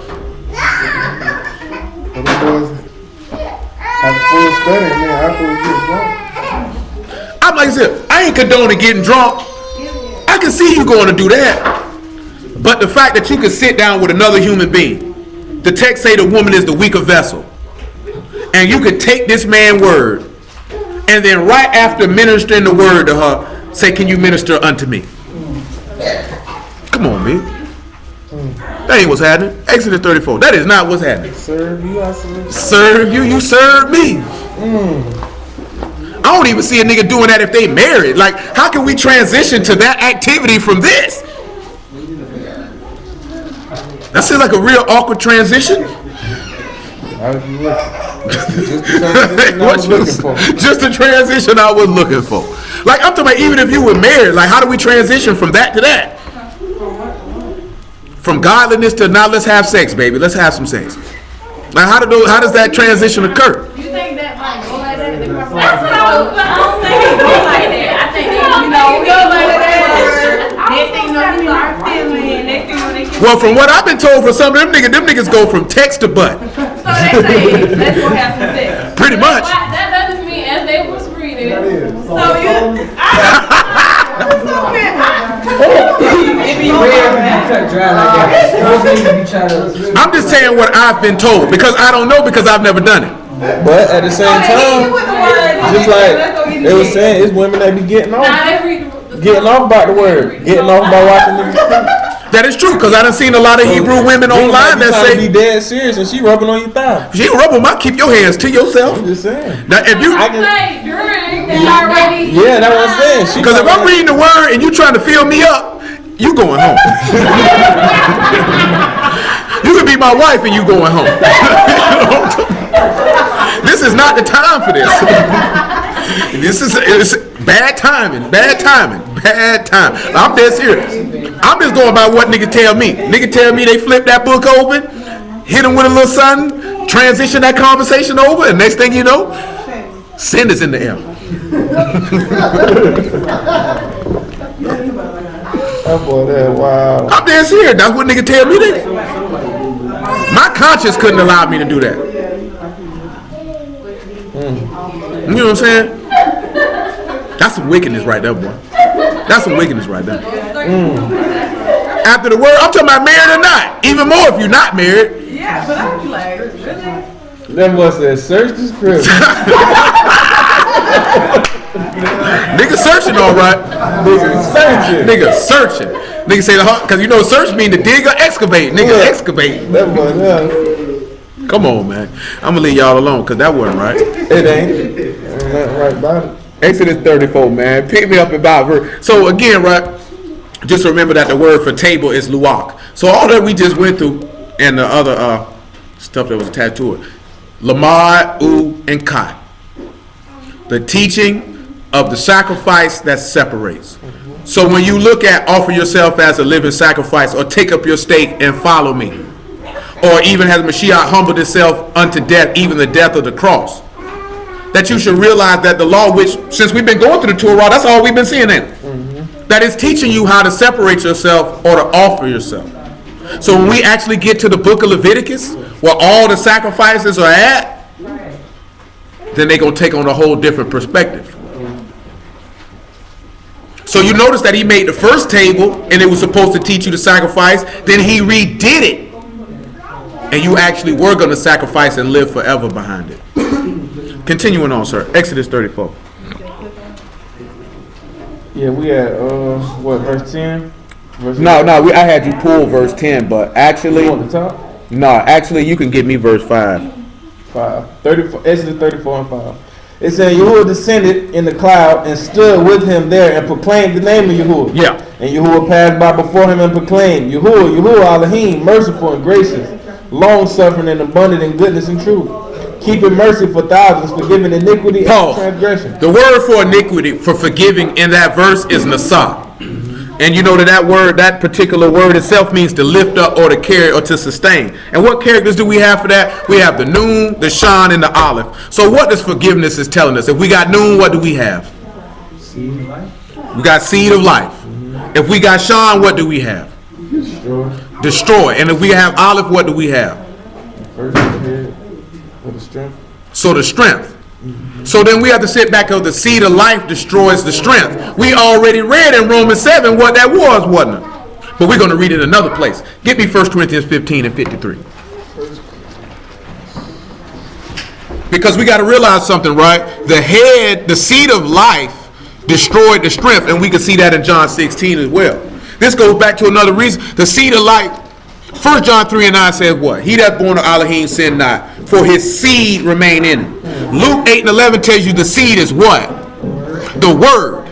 You know what I'm talking about? So if the word is in you, then that seed of life will destroy that strength, which is the flesh, or which is sin. Therefore you can be what? Forgiven. Without it, you can't be forgiven. Ain't no way around it. Go ahead, sir. We have 1 Corinthians 15. 15 and 53. It says, for this corruptible must put on incorruption. Pause. That corruptible must put on what? Incorruption. So that corruptible has to be what? Destroyed. Remember how we talked about that with the Ruach HaKadosh? What it is, it's got to be destroyed and left outside the door. So you said that be with man's hands? It's got to be destroyed with Yahuwah's hands. No, I'm saying But that's our body now is made by man's hands. Absolutely. Or you saying you destroying that seed of your You destroying that sin. You destroying the sin that's in. Yeah. You destroying the machinations of the flesh and the desires of the flesh. Remember, he said he destroyed the body of sin once, and that he died. He died under sin once. So your immersion is symbolic of you dying under sin while you wait to be changed. So that's supposed to be destroyed within you. The reason why sin don't get destroyed within us because we're not laying the word up. So you're not taking those 2 tables of stone, because remember we mentioned that, right? The 2 tables of stone are located where? So guess what? The Ark of the Covenant in you is supposed to be your, because we done been through the house before. And where's the Ark of the Covenant located at? In the temple. Where's it located at? In the inner part. In the Kadesh of Kadesh. That's where it's at. In a man's body, what is the Kadesh of Kadesh? It's his heart. He said, I will take this word and write it where? On your heart. So you're supposed to take them 2 tables of stone, which is teaching you to sacrifice yourself, to separate. You're supposed to lay them up in your heart. So you're not taking those 2 tables of stone and you're not placing them inside the Ark of the Covenant. So therefore, that's why you're not separating yourself by that sacrifice. That's why that's not happening. Like, it's very, very simple. The word is very, very simple. You know what I'm saying? Even whether you look at it on the level of what's just plainly written, whether you look at it on the level of now bringing Mashiach into play, and whether you look at it of seeing what a Hebrew word means, or whether you look at it of seeing what a Hebrew word means once it's spelling and the message within the characters of which contained in that particular word, it's still, every one of those elements I just mentioned are still telling you the same exact thing. Lay the word up in your heart, sacrifice yourself, and separate yourself and believe. That's it. And we could throw, and I just said separating, so whether you say Kadesh, consecrate, sanctify, because that's what we went to John 17 for when we didn't read it yet. And God wanted John 17 and 17. Sanctify them by thy truth. Thy word is truth. He said, I sanctified myself by the truth, that they might be sanctified by the truth. So he sanctified himself by faith, that we might be sanctified by faith. He said, he that sanctified and he that sanctified all are one, for which cause he's not ashamed to call them brethren. So that means you have to set yourself apart. And that's what nigga don't want to do. You know what I'm saying? He put it to you this way, in the simplest terms. Yahushua was a godly, righteous man. If you go read Isaiah 65, it says the exact thing that I'm about to say. He came to a woman and said, I am for you. He said, I don't want no godly man. But I'm son here for you. But guess what he turned around and looked for? But there's a people who are not called by my name that seek after me. Go read Isaiah 65. That's what it says. I'm sought after a people who are not even called by my name. And I spread my hands out to a rebellious people who do things that are not good and they reject me. You know what I'm saying? Now the average person would stand up and say, if God sent me a godly man, I'd never reject him. If y'all sent me a virtuous woman, I'd never reject him. And niggas do it every day. Because they do it because they reject Yahushua first. Screw a natural person. You know what I'm saying? They look a godly man in his face and say, nigga, I don't want you. So guess what human beings do? Godly person come, I don't want that nigga. You know what I'm talking about? Moses came, they ain't want Moses, they wanted to kill him. You brought us out here in these woods, nigga. Because you, straight up, because you know if Korah with them were rising up, you thought they were just asking him to abdicate his position? No, they were going to kill him. You don't take over rules without killing the other person. You have to remove them. Because if I keep you alive, then you can able to ground up a ground swelling of support and overtake me. So I got to kill you. Why you think niggas slander niggas' name in conversation? I have to kill your reputation. I have to kill you in order to take your place. I can't take your place and you're alive.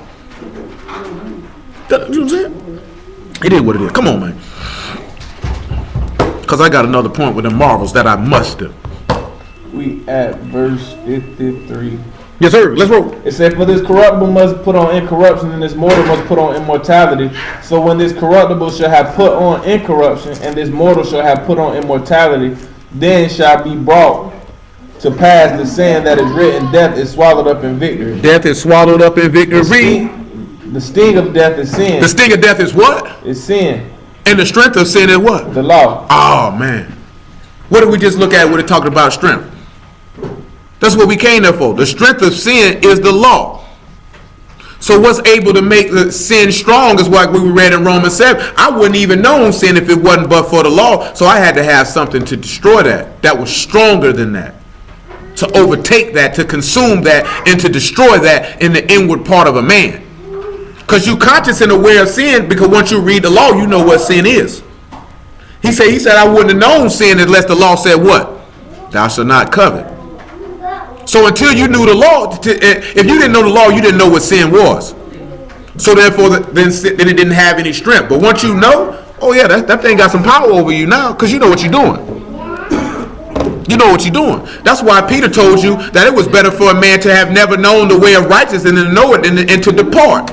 Not that you're going to be spared by not knowing, but it's better for you to not know than to know and to do opposite. Because now the law has strength. Because he can hold you accountable for it because you know. You know this wasn't just in this. You knew full well you wasn't supposed to have no Christmas tree in your house. And we ain't even talking about the tree. We talking about the whole participation in idolatry. Because it's bigger than the Christmas tree. See, nigga just get stuck on the Christmas tree. You're a full-fledged participator in idolatry. You know what I'm saying? I had a brother. Matter of fact, who was that who asked me that? Oh, that was DC who asked me that last week. Matter of fact, I think DC asked me about that.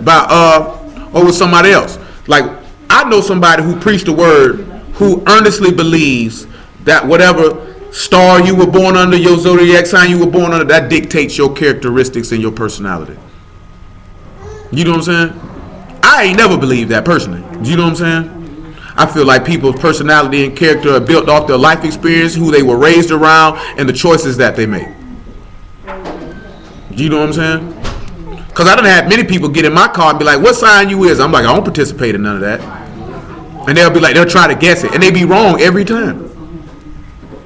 Oh, I could have sworn you were that. You swore incorrectly.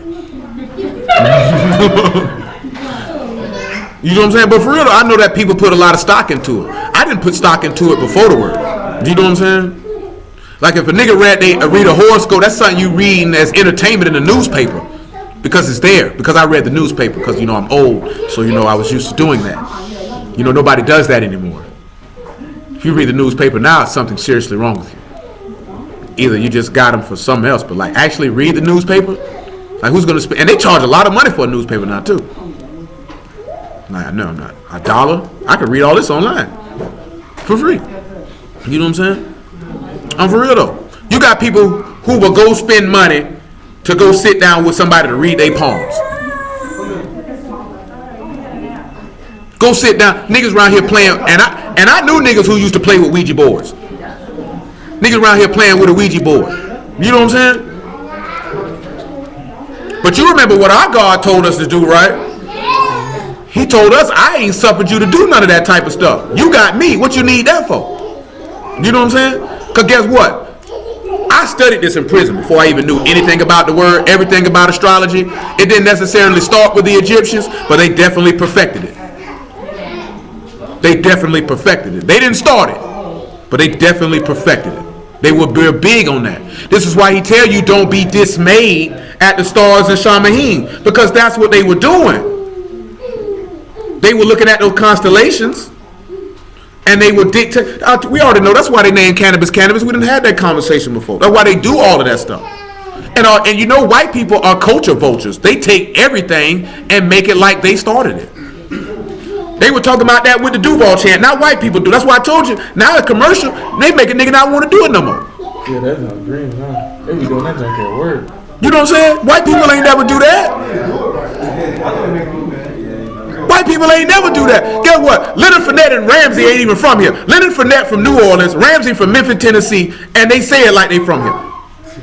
White person grab hold to it, and you just like to say, I am not from Jacksonville. White person. You know what I'm saying? Yeah, the way. It's okay. It's white man's name anyway. Not that. Not at all. Not at all. You're definitely right. Duval and Jacksonville is named after the most low down, dirtiest, despicablest cracker you could ever come up with. Like, niggas supposed to go in front of the land and knock that statue down. Y'all familiar with Andrew Jackson? That was a wicked dude. That nigga killed a lot of black people, boy. A lot of black people. And guess when he went and killed them? When all the men were gone. He went and slaughtered women and children. Yeah, do your shoot. Look him up. That's who they named the city after. That's who that is on that horse in front of the landing. Nigga should just walk on that and walk up to it and just piss on it. Get baby pampers full of poo and throw it on it. He was from the South. If I'm not mistaken, he was from Louisiana. But don't quote me on that. Keep on reading. Where you at?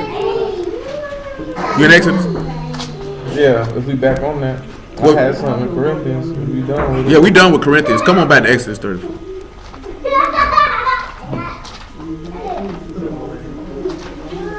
Go ahead, sir.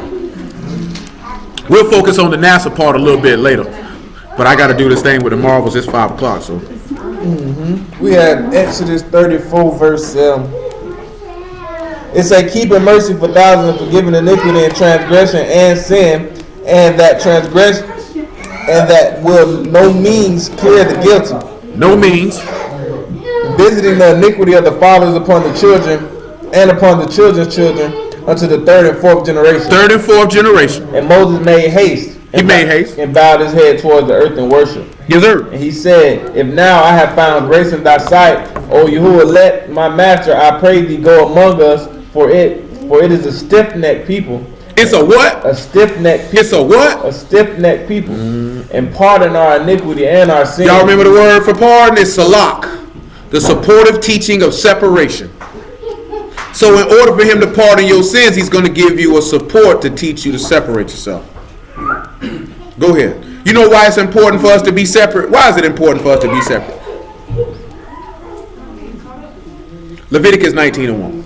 Let's see why it's important for us to be separate. 19 and 1.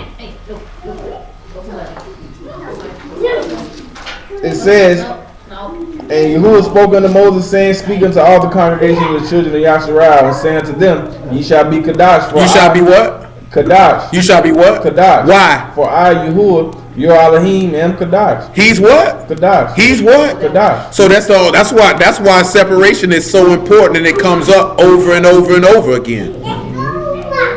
Because he is set apart. Because he is separate. So in order to come under him, guess what you got to do? You got to separate yourself. And that's why the book says in Psalms 119, I'm a companion of those who fear you. Because they're going to separate themselves and be companions with people who have separated themselves.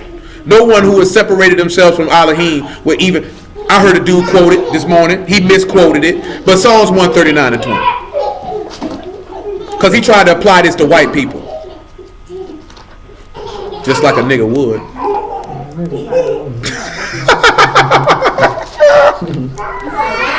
Psalm 139 and 20.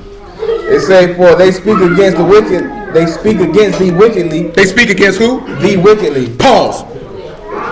We read about them fiery serpents. Why did y'all send them fiery serpents? Because they were speaking against them wickedly. Who was speaking wickedly against Yahushua? Was it the nations or was it Yasharal? So then, when the law say that, if you hate me and you become my enemy, who was he talking about? He was talking about us. See, a nigga tried to take that and say that was about Esau.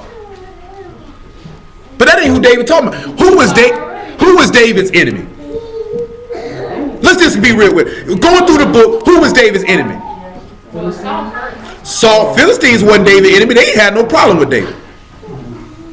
David came out to do something because the Philistines were oppressing the people.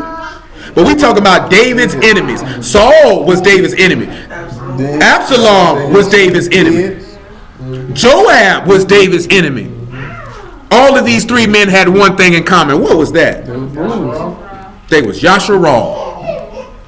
Did not Saul speak wickedly against Elohim? Did not Absalom speak wickedly against Elohim? Did not Joab do it? Did they do it with their mouth? No, they did not. They did it with their actions. What about he had another enemy? The dude who came and cursed him. David didn't have one Gentile enemy. He had one, not that we can read. One of the Gentiles helped him. Plenty of them did. Loved him. One said, I ain't leaving from you. He said, where you go, your servant will be also. One of some people from Kurt. That was on Kurt. When he was on the run, them boys let him stay in their town. A lot of them did. A lot of them hit him. The only time he went against the nations was to do Yah's bidding. Yeah, I think about when he took his wives, he went to that Christian was. I can't recall off the top of my head, but they weren't his enemies, though. They were enemies of Yasharal as a whole. But we talking about David's personal enemies. All David's personal enemies was his own kind.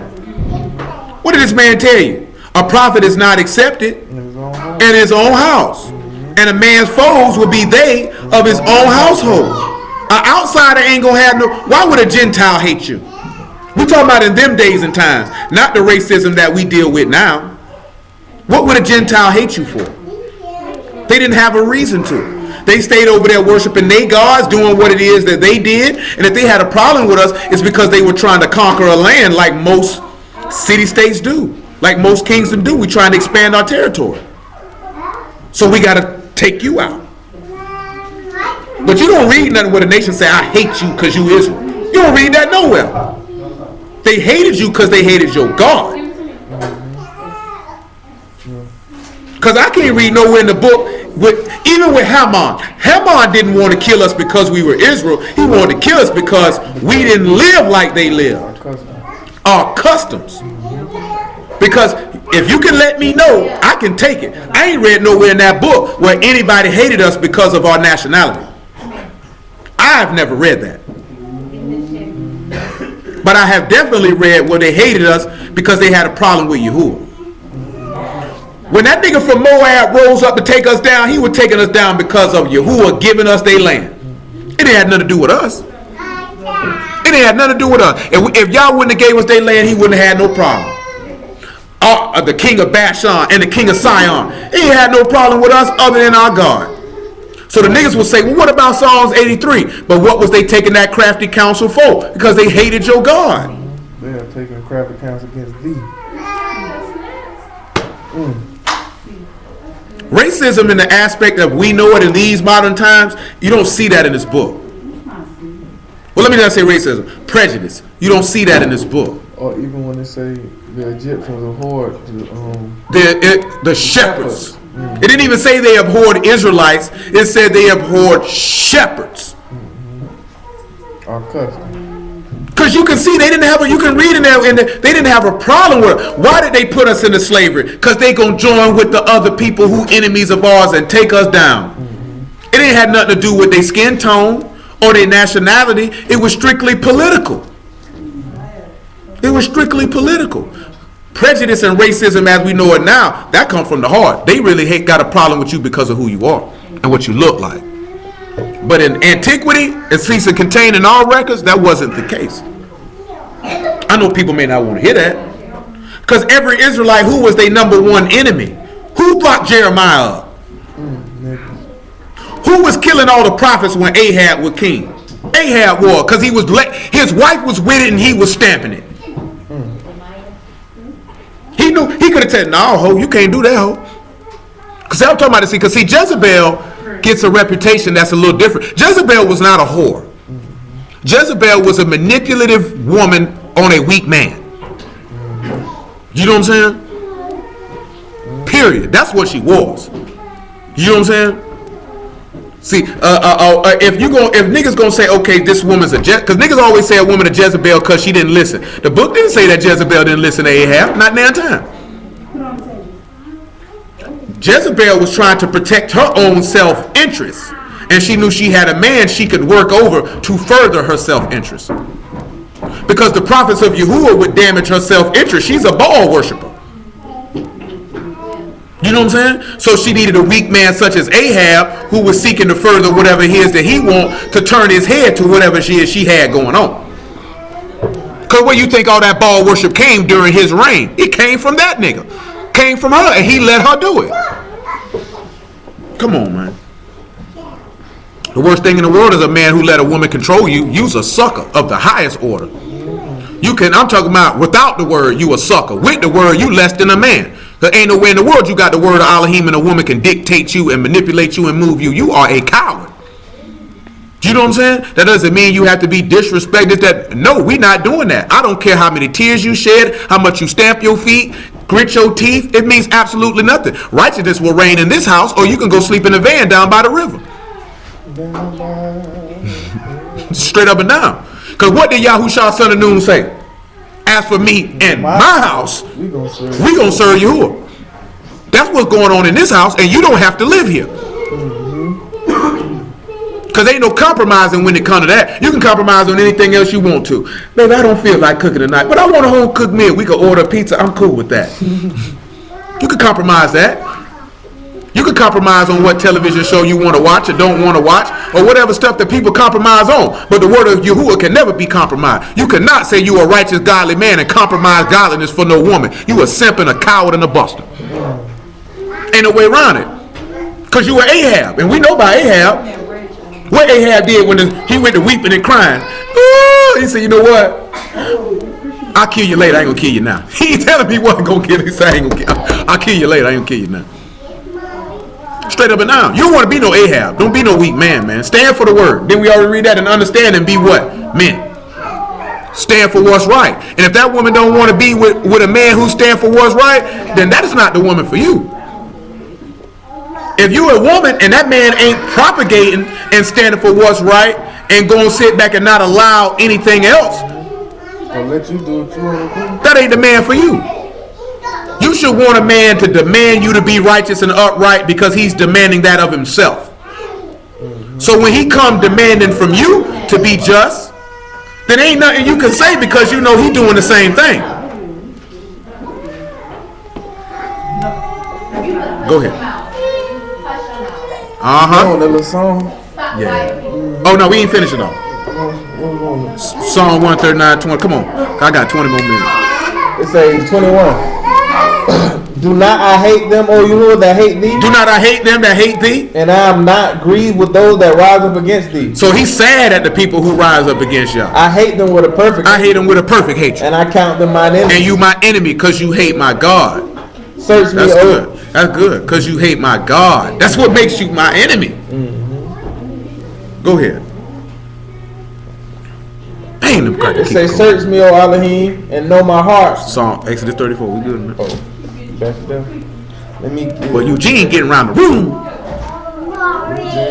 Look, Eugene. He walking now. He wasn't walking last time I seen you. That wasn't over 6 days ago. We back at 10 now. Yeah, give me 10. That's what I want. He said, behold, I make a covenant before all thy people, and I will do marvels. Such I have not been done in the earth. Do y'all remember?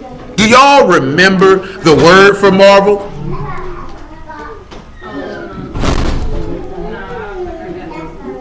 That was Palah. So the characters for Palah is because that's the part I didn't hit last night, and that's my apologies. It's the Pa, it's the Lamad, and the Aleph. So if we got the Pa, what is that telling us? Speak, word, mouth. We know what Lamad is, that's to teach. And then the last one is what? The strength? So then it means that the marvels is the word that teaches you about the strength, or the word that's going to teach you about Yahushua HaMashiach. Did anybody remember some of the marvels that we looked at last evening? Yeah. His face shone. You said the quail, right? We did talk about the quails. The cloud. The rod. The rod. And the veil. The veil was another one, and there's one more. The fiery serpent. So that means we need to look at these marvelous works that he did that were again, you see it's a common theme. Separation, faith in Yahushua, and shoot, pretty much that's about it. And sacrifice. That theme comes up repeatedly. So now we see that these marvels are telling us that the marvels was a word to teach you about the head. Now don't 1 Corinthians 11 say Yahushua is the head? So let's look at some marvels, should we not? Should we look at some things that talk about a little bit of marveling? Let's look at little things that talk about some. No, I sent you that for something totally different. Okay. I sent you that too. That had absolutely nothing to do with Joshua. That wasn't a marvel? It was a marvel, but not pertaining to the establishment of the covenant. Job 5:5. You know why I sent both of y'all that?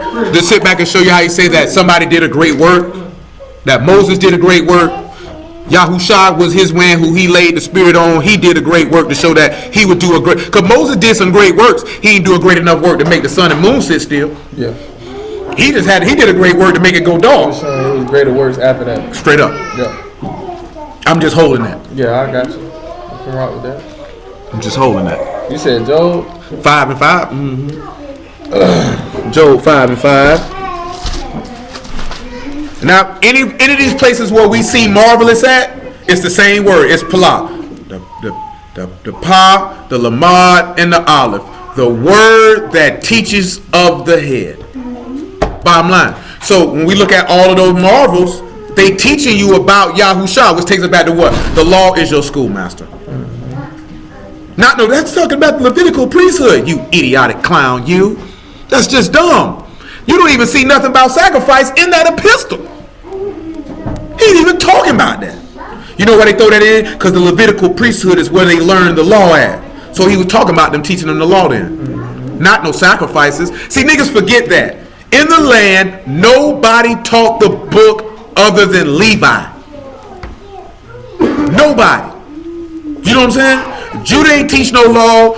Asher ain't teach no law. Benjamin ain't teach no law. If you wanted to learn the book, you had to go to the synagogue or the temple and holler at the priest.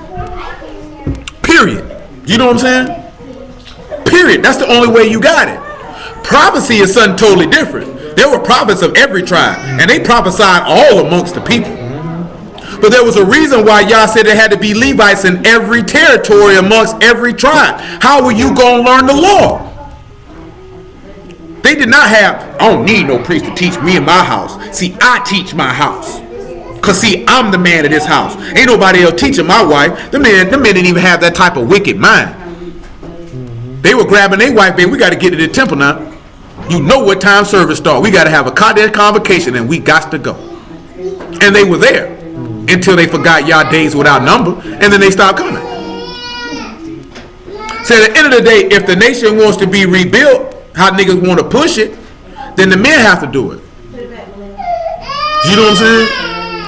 Because they have to set that example of service. You know what I'm talking about? See, when I say for it to be rebuilt, not the men got to take control of the household, they have to set the standard of service that Yah has ordained that all men ought to do. Once you set the standard of service, guess what the women and children learn how to do? To be righteous and upright servants, because of the standard that was set by Yahushua HaMashiach first. He set that standard of service, because that's what it is. The head of a household is supposed to serve, not just dictate instructions. That's your job, is to be a servant, so serve. Go ahead, man. Job 5 and 5. It says, whose harvest the hungry eateth up, and taketh it even out of the thorns, and the robber swalloweth up their substance. Although affliction cometh not forth of the dust, neither does trouble spring out of the ground. Yes, sir. Yet man is born unto trouble. He born unto trouble. As the sparks fly upward. So listen to what he say in verse 8 though. He will do what? I will speak unto Allah. Seek. What is seek? What are the two words for seek? Darash, and what's the other one? It would be Bakash. You got one to get you in the house, you got one to get you in the door. And it's the sacrifice to get you in the house, and it's the sacrifice to get you in the door. So you know, and every time, and the reason I'm reiterating that, because you notice I mention it pretty much every time we read that word, because it needs to be in your brain. If you seeking Yah, you seeking to get in his house, you willing to do the sacrifices that necessary. Can you sit back and say in your heart right now in this moment that you have committed every necessary sacrifice to get in his door and to get in his house? And if not, why not? You know what I'm saying? These are the questions you got to ask yourself. Was that piece of butt worth it? Was that what you chasing after? Was it worth it? If you, whatever you going after, is it worth losing Yah? That's the question you ought to ask yourself. Is it worth him slamming the door in my face? Is it worth me trying to run into the house and they say, oh, you can't come in here. The door's already closed. You can't come in here. That's the question you got to ask yourself in every situation. When you find yourself not asking yourself that question, it's because you haven't laid that word up in your heart. That's why you're not asking yourself that question. The only way that you can look sin in the face and be comfortable with committing it and it don't bother you or nothing stops you is because the word is not in your heart. So there's not nothing going to warn you to say, no, turn around, go home. Don't do that. Because y'all's not going to come down and say, no, my son. Like how he grabbed his hoodie to pull him back earlier when he was trying to run away. Y'all ain't reaching no hand from heaven to grab your hoodie and pull you back. He already gave you the word to pull you back. Hey, is that yours? He snatched that with some quickness. Come on around here, AJ. Come on, AJ. Go ahead, man. Read verse 8 again. He say, I would seek unto Elohim. Unto Elohim I will commit my cause, which doeth great things and unsearchable, marvelous things without number. Pause. John 20 and 27. Where's your jacket? You don't know. What did you do with it? Are you cold? You want to go back with your mommy? You want to stay here? Where's your Abba? Where's Baba? Where's Baba? Huh? John 20 and 27. Then said he to Thomas, reach hither thy finger and behold my hands, and reach hither thy hand and thrust it into my side, and be not faithless but believing. And Thomas answered and said unto him, my master and my Elohim. Yahushua said unto him, Thomas, because thou hast seen me, thou hast believed. Baruch are they that have not seen, yet have believed. And many other signs truly did Yahushua in the presence of his disciples, which are not written in the book. But these are written that ye might believe that Yahushua is the HaMashiach and the son of Elohim. Okay, cool. And that believing ye might have life through his name. Now we're going to get to something. We looked at marvels last night, right? So we're not going to go rehash those. I need somebody to give me examples of marvels that Yahushua himself did from Matthew to John, and then we will look at them. Right now.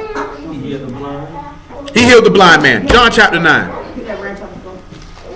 9 and 23.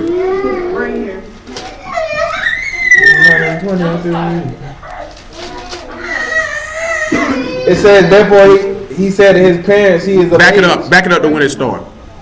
I didn't think it started verse 1. That's why I didn't say verse 1. What about verse 17? He said with the blind? Yep. Yeah. 9 and 17, John. Said, they say unto the blind man again, what sayest thou of him? Well, it might have did start at verse 1 now. No. Oh, it is. Read verse 1 and we'll work our way around. No, it says 6. It said in verse 6. It said, when he had thus spoken, he spat on the ground and made clay of the... No, read verse 1. I need verse 1. It said, Yahushua passed by, saw a man which was blind from his birth. From his what? From his birth. Go ahead. And his disciples asked him, saying, Master... Let me ask y'all a question. Were any of y'all blind from your birth? Mm-hmm. Absolutely you were blind from your birth. You thought because you had physical eyes you wasn't blind? Go ahead. Yeah, and most of you ain't got no eyesight till you got grown. I ain't get no eyesight till I was about 29 years old.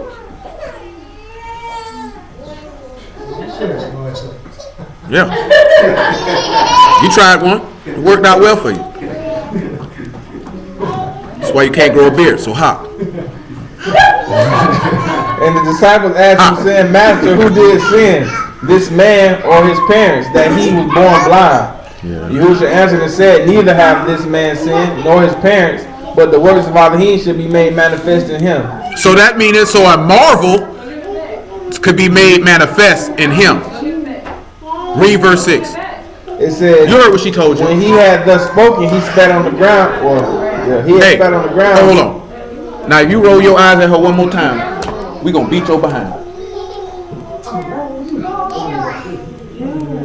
Sit over here. Yeah, she rolled her eyes at you. Decent. She gonna pop your butt. You do it again. Go ahead. It says, when he had thus spoken, he spat on the ground and made clay of the spittle, and he anointed the eyes of the blind man with clay. And he said unto him, go wash in the pool of Siloam, which is by interpretation sent. He went his way therefore and washed and came seeing. And the neighbor... That's good. Drop me to verse 20. It says, and his parents answered them and said, we know that this is our son, and that he was born blind. But by what means he is now seeth, we know not. Or who hath opened his eyes, we know not. He is of age, ask him, and he shall speak of himself. Go ahead. These words spake his parents because they feared the Yahudim. For the Yahudim agreed already that if any man did confess that he was the HaMashiach, should be put out of the synagogue. Go ahead. Therefore he said his parents, he is of age, ask him. Then again called the man that was blind, and he said unto him, give Elohim his praise. We know that this man is a sinner. He answered and said, whether he be a sinner or no, I know not. One thing I know, that whereas I was blind, and now I see. Go ahead. And they said unto him again, what did he to thee? How did he open your eyes? And he answered them, I have told you already, ye did not hear. Wherefore would ye hear it again? Will you be his disciples? disciples? Drop down to verse 35. It says, Jerusha heard that they had cast him out, and when he had found him, he said unto him, What'd he say? doest thou believe on the Son of Elohim? Do y'all what? Do you believe in the Son of Elohim? And what did he say? And he answered and said, who is he, master, that I might believe on him? And Yahushua said unto him, thou hast both seen him, and it is he that talketh with thee. So what was this marvel supposed to be representative of? Him revealing himself as Mashiach. The fact that this man believed on him and his eyes were open because he believed on him. So that would tell you what. So what that tell you back to Job when he said, my ear have heard of thee, but now my eye sees you. You know what I'm saying? Because faith come by hearing, and hearing come by the word. Guess what? Paul heard a word, and that's when he healed, and he gave him his eyesight back.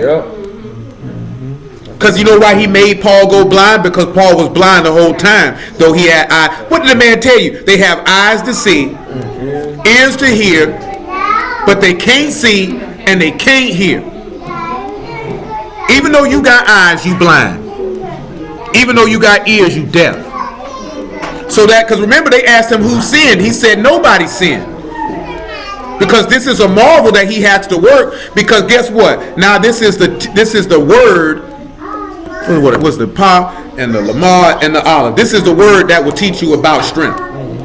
So that your faith will rest in Elohim and not man. What's another marvel that this man did?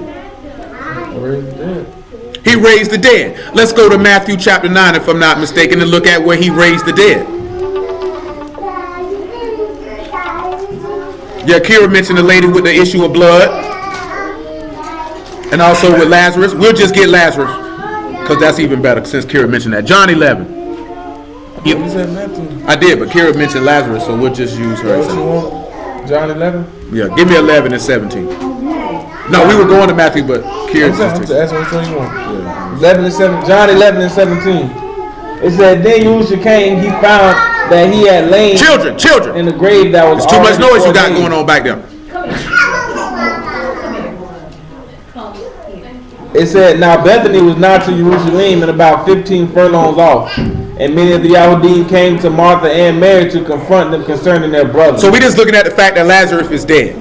Drop down to verse 22. It says, but I know that even now whatsoever thou wilt ask of Elohim, Elohim will give it thee. Yahushua said unto her, thy brother shall rise again. Your brother shall what? Rise again. Can we read anywhere in the Torah anybody being raised from the dead? Who got raised from the dead in the Torah? I'm talking about, I'll even throw Genesis in there for you. Genesis to Deuteronomy. We ain't going past that. Oh, Joseph? No, I'm talking about somebody literally dead. It's absolutely no one. That's why I went literal. I went. Like you said, the prophet. Yeah, that's all when I was like, Yeah, I could give you the prophets and writings, but I purposely left those out. Because we know Elisha did it. We know Elijah did it. Yeah. They're the only two who did it, actually. That's what I thought you were talking about. But in the Torah itself, that never happened. But see, the thing is, but as you just mentioned with Joseph, and in a couple other places in the Torah, Deuteronomy 11 specifically, the resurrection of the dead is spoken of. Continue. And guess what you need to get the resurrection of the dead from? What we were talking about earlier, the more excellent things, that circumcision made with our hands. Because without that circumcision made with our hands, you are not a part of the covenant. Therefore, you will not be resurrected, which means you cannot enter into the house, which means you're going to hell. And that's a sour deal. That's what you're trying to avoid. Not even trying, that's what you must avoid. Because there's no trying involved. You can try to make a dish that you never made before. You can't try to save your soul. You have to save your soul. Either are or you not. You are going to say. See, you have to remove defeatist terms from your vocabulary when it applies to certain areas. Because if you say, I'm trying to save my soul, you're leaving room for failure. You're trying to give yourself wiggle room, so if you don't do something that's just, then you can say, well, I tried. It has to be, I am going to save my soul. And you have to have those affirmations repeatedly when you speak it in your heart or when you speak it out loud. Because whether you know it or not, if a human being hears something enough, they actually convince themselves of it and they do it. That's how some people feel about the word. That's why people believe it, because they hear it enough. But truth be told, they ain't hearing nothing. They convince themselves of a false narrative. Like you have to change the words that you use when you speak to yourself about certain things that you seek to accomplish. Because if you use defeatist terminology, you will be defeated. Do you know what I'm saying? And there's no ifs, ands, or buts about that. That's not no guru stuff or none of that. That's just simple common sense if you've been living long enough. Any one of us know that if you use defeatist terms in your vocabulary with stuff, you found out that you were not able to accomplish those things until you changed your mindset and how you spoke of them. So you have to change the way that your outlook on what it is that you're going to do. If you have in it that my marriage will fail, because I've heard people to say they got into marriage and they felt like it was going to fail. Of course it's going to fail. You've already entered into it that you're going to lose. Mike Tyson's biggest psychological ploy was to put fear in his opponent's heart that they felt like they lost before they stepped in the ring.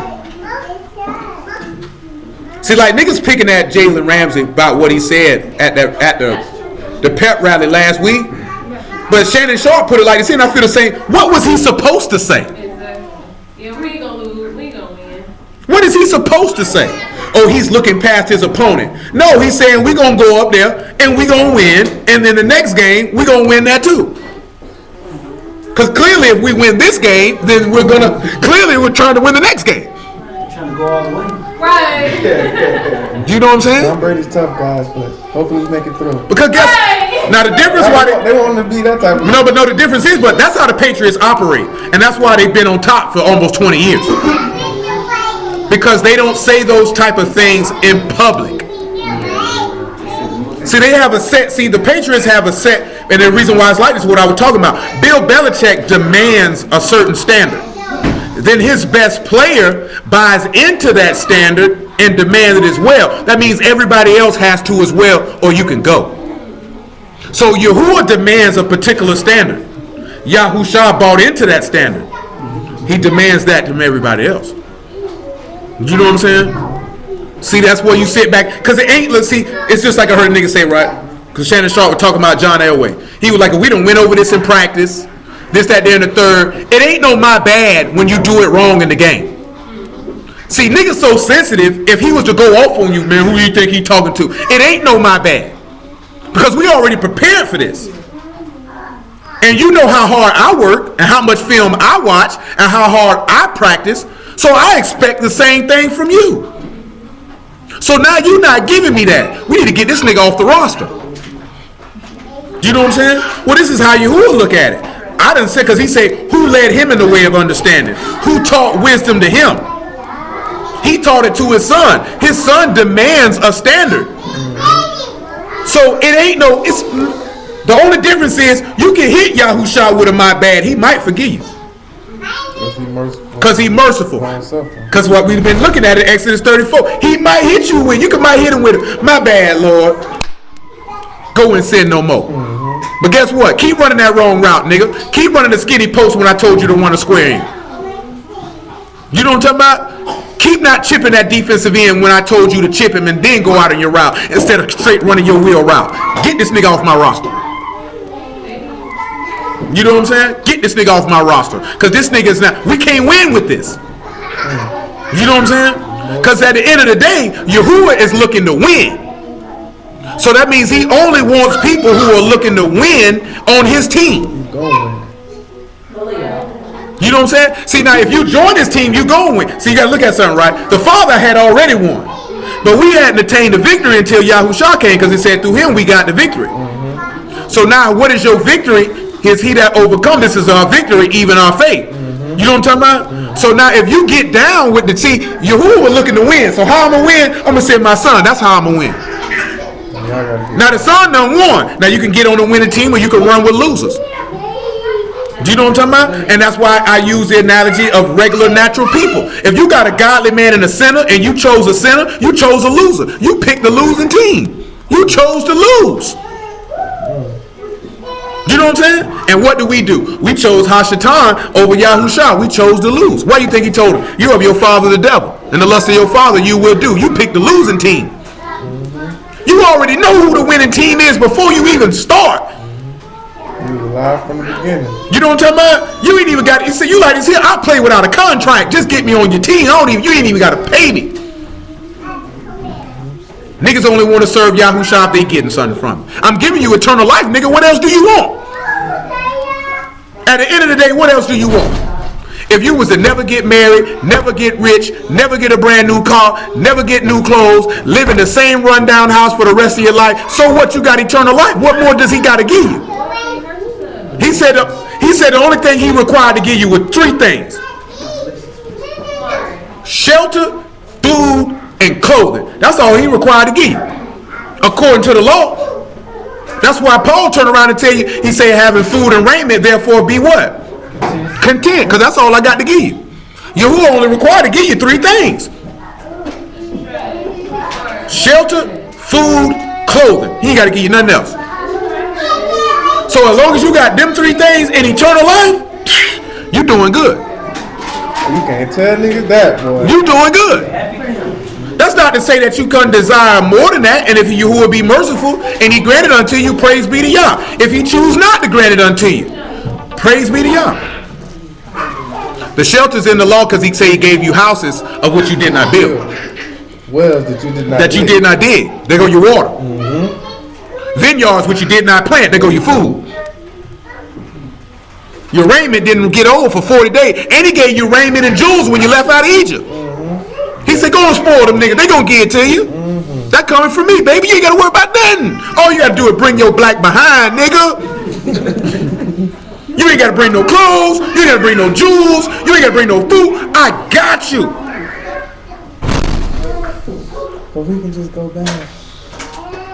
What I'm saying to mention that is for us to be content with whatever you have.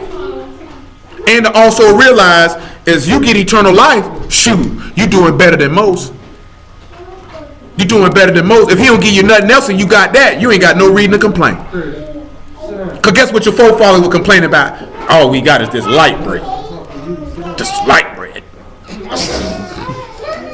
I want no light bread. I like pumpernickel looking boy. Light in the back. Come on, cause we gotta get ready to deal. Looking boy. Tripping. Ain't that what I need to say? You tripping. Come on, man. You want to join? Yeah, we still.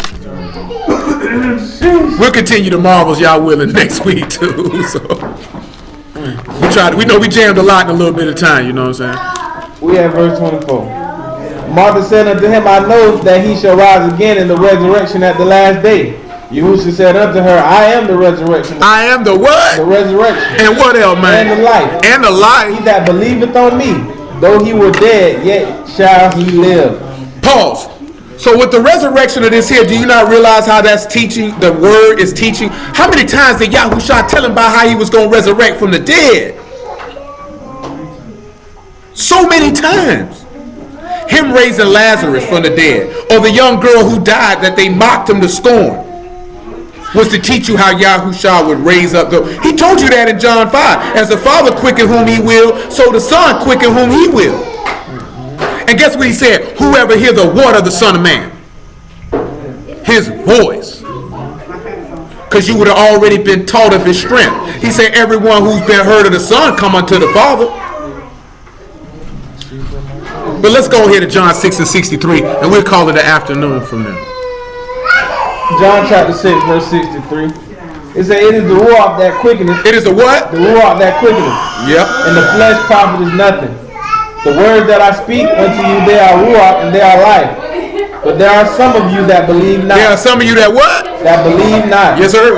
For Yahushua knew from the beginning who that were that believed not, and who should betray him. And he said, therefore, add I unto you that no man can come to the Father except they were given him of my Father. Yep.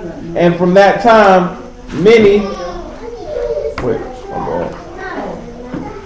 of his disciples went back and walked no more with him. They ain't want to walk with him after that. And then said Yahushua unto the 12, will ye also go away? And what did he say? And Simon Peter answered and said, Master, to whom shall we go? Thou hast the words of eternal life.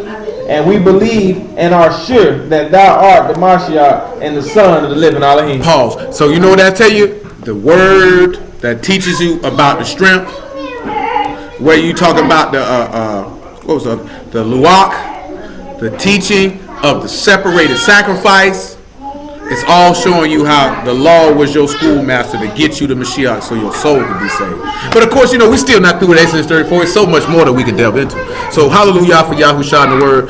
This is on slide that I had to put all this stuff up.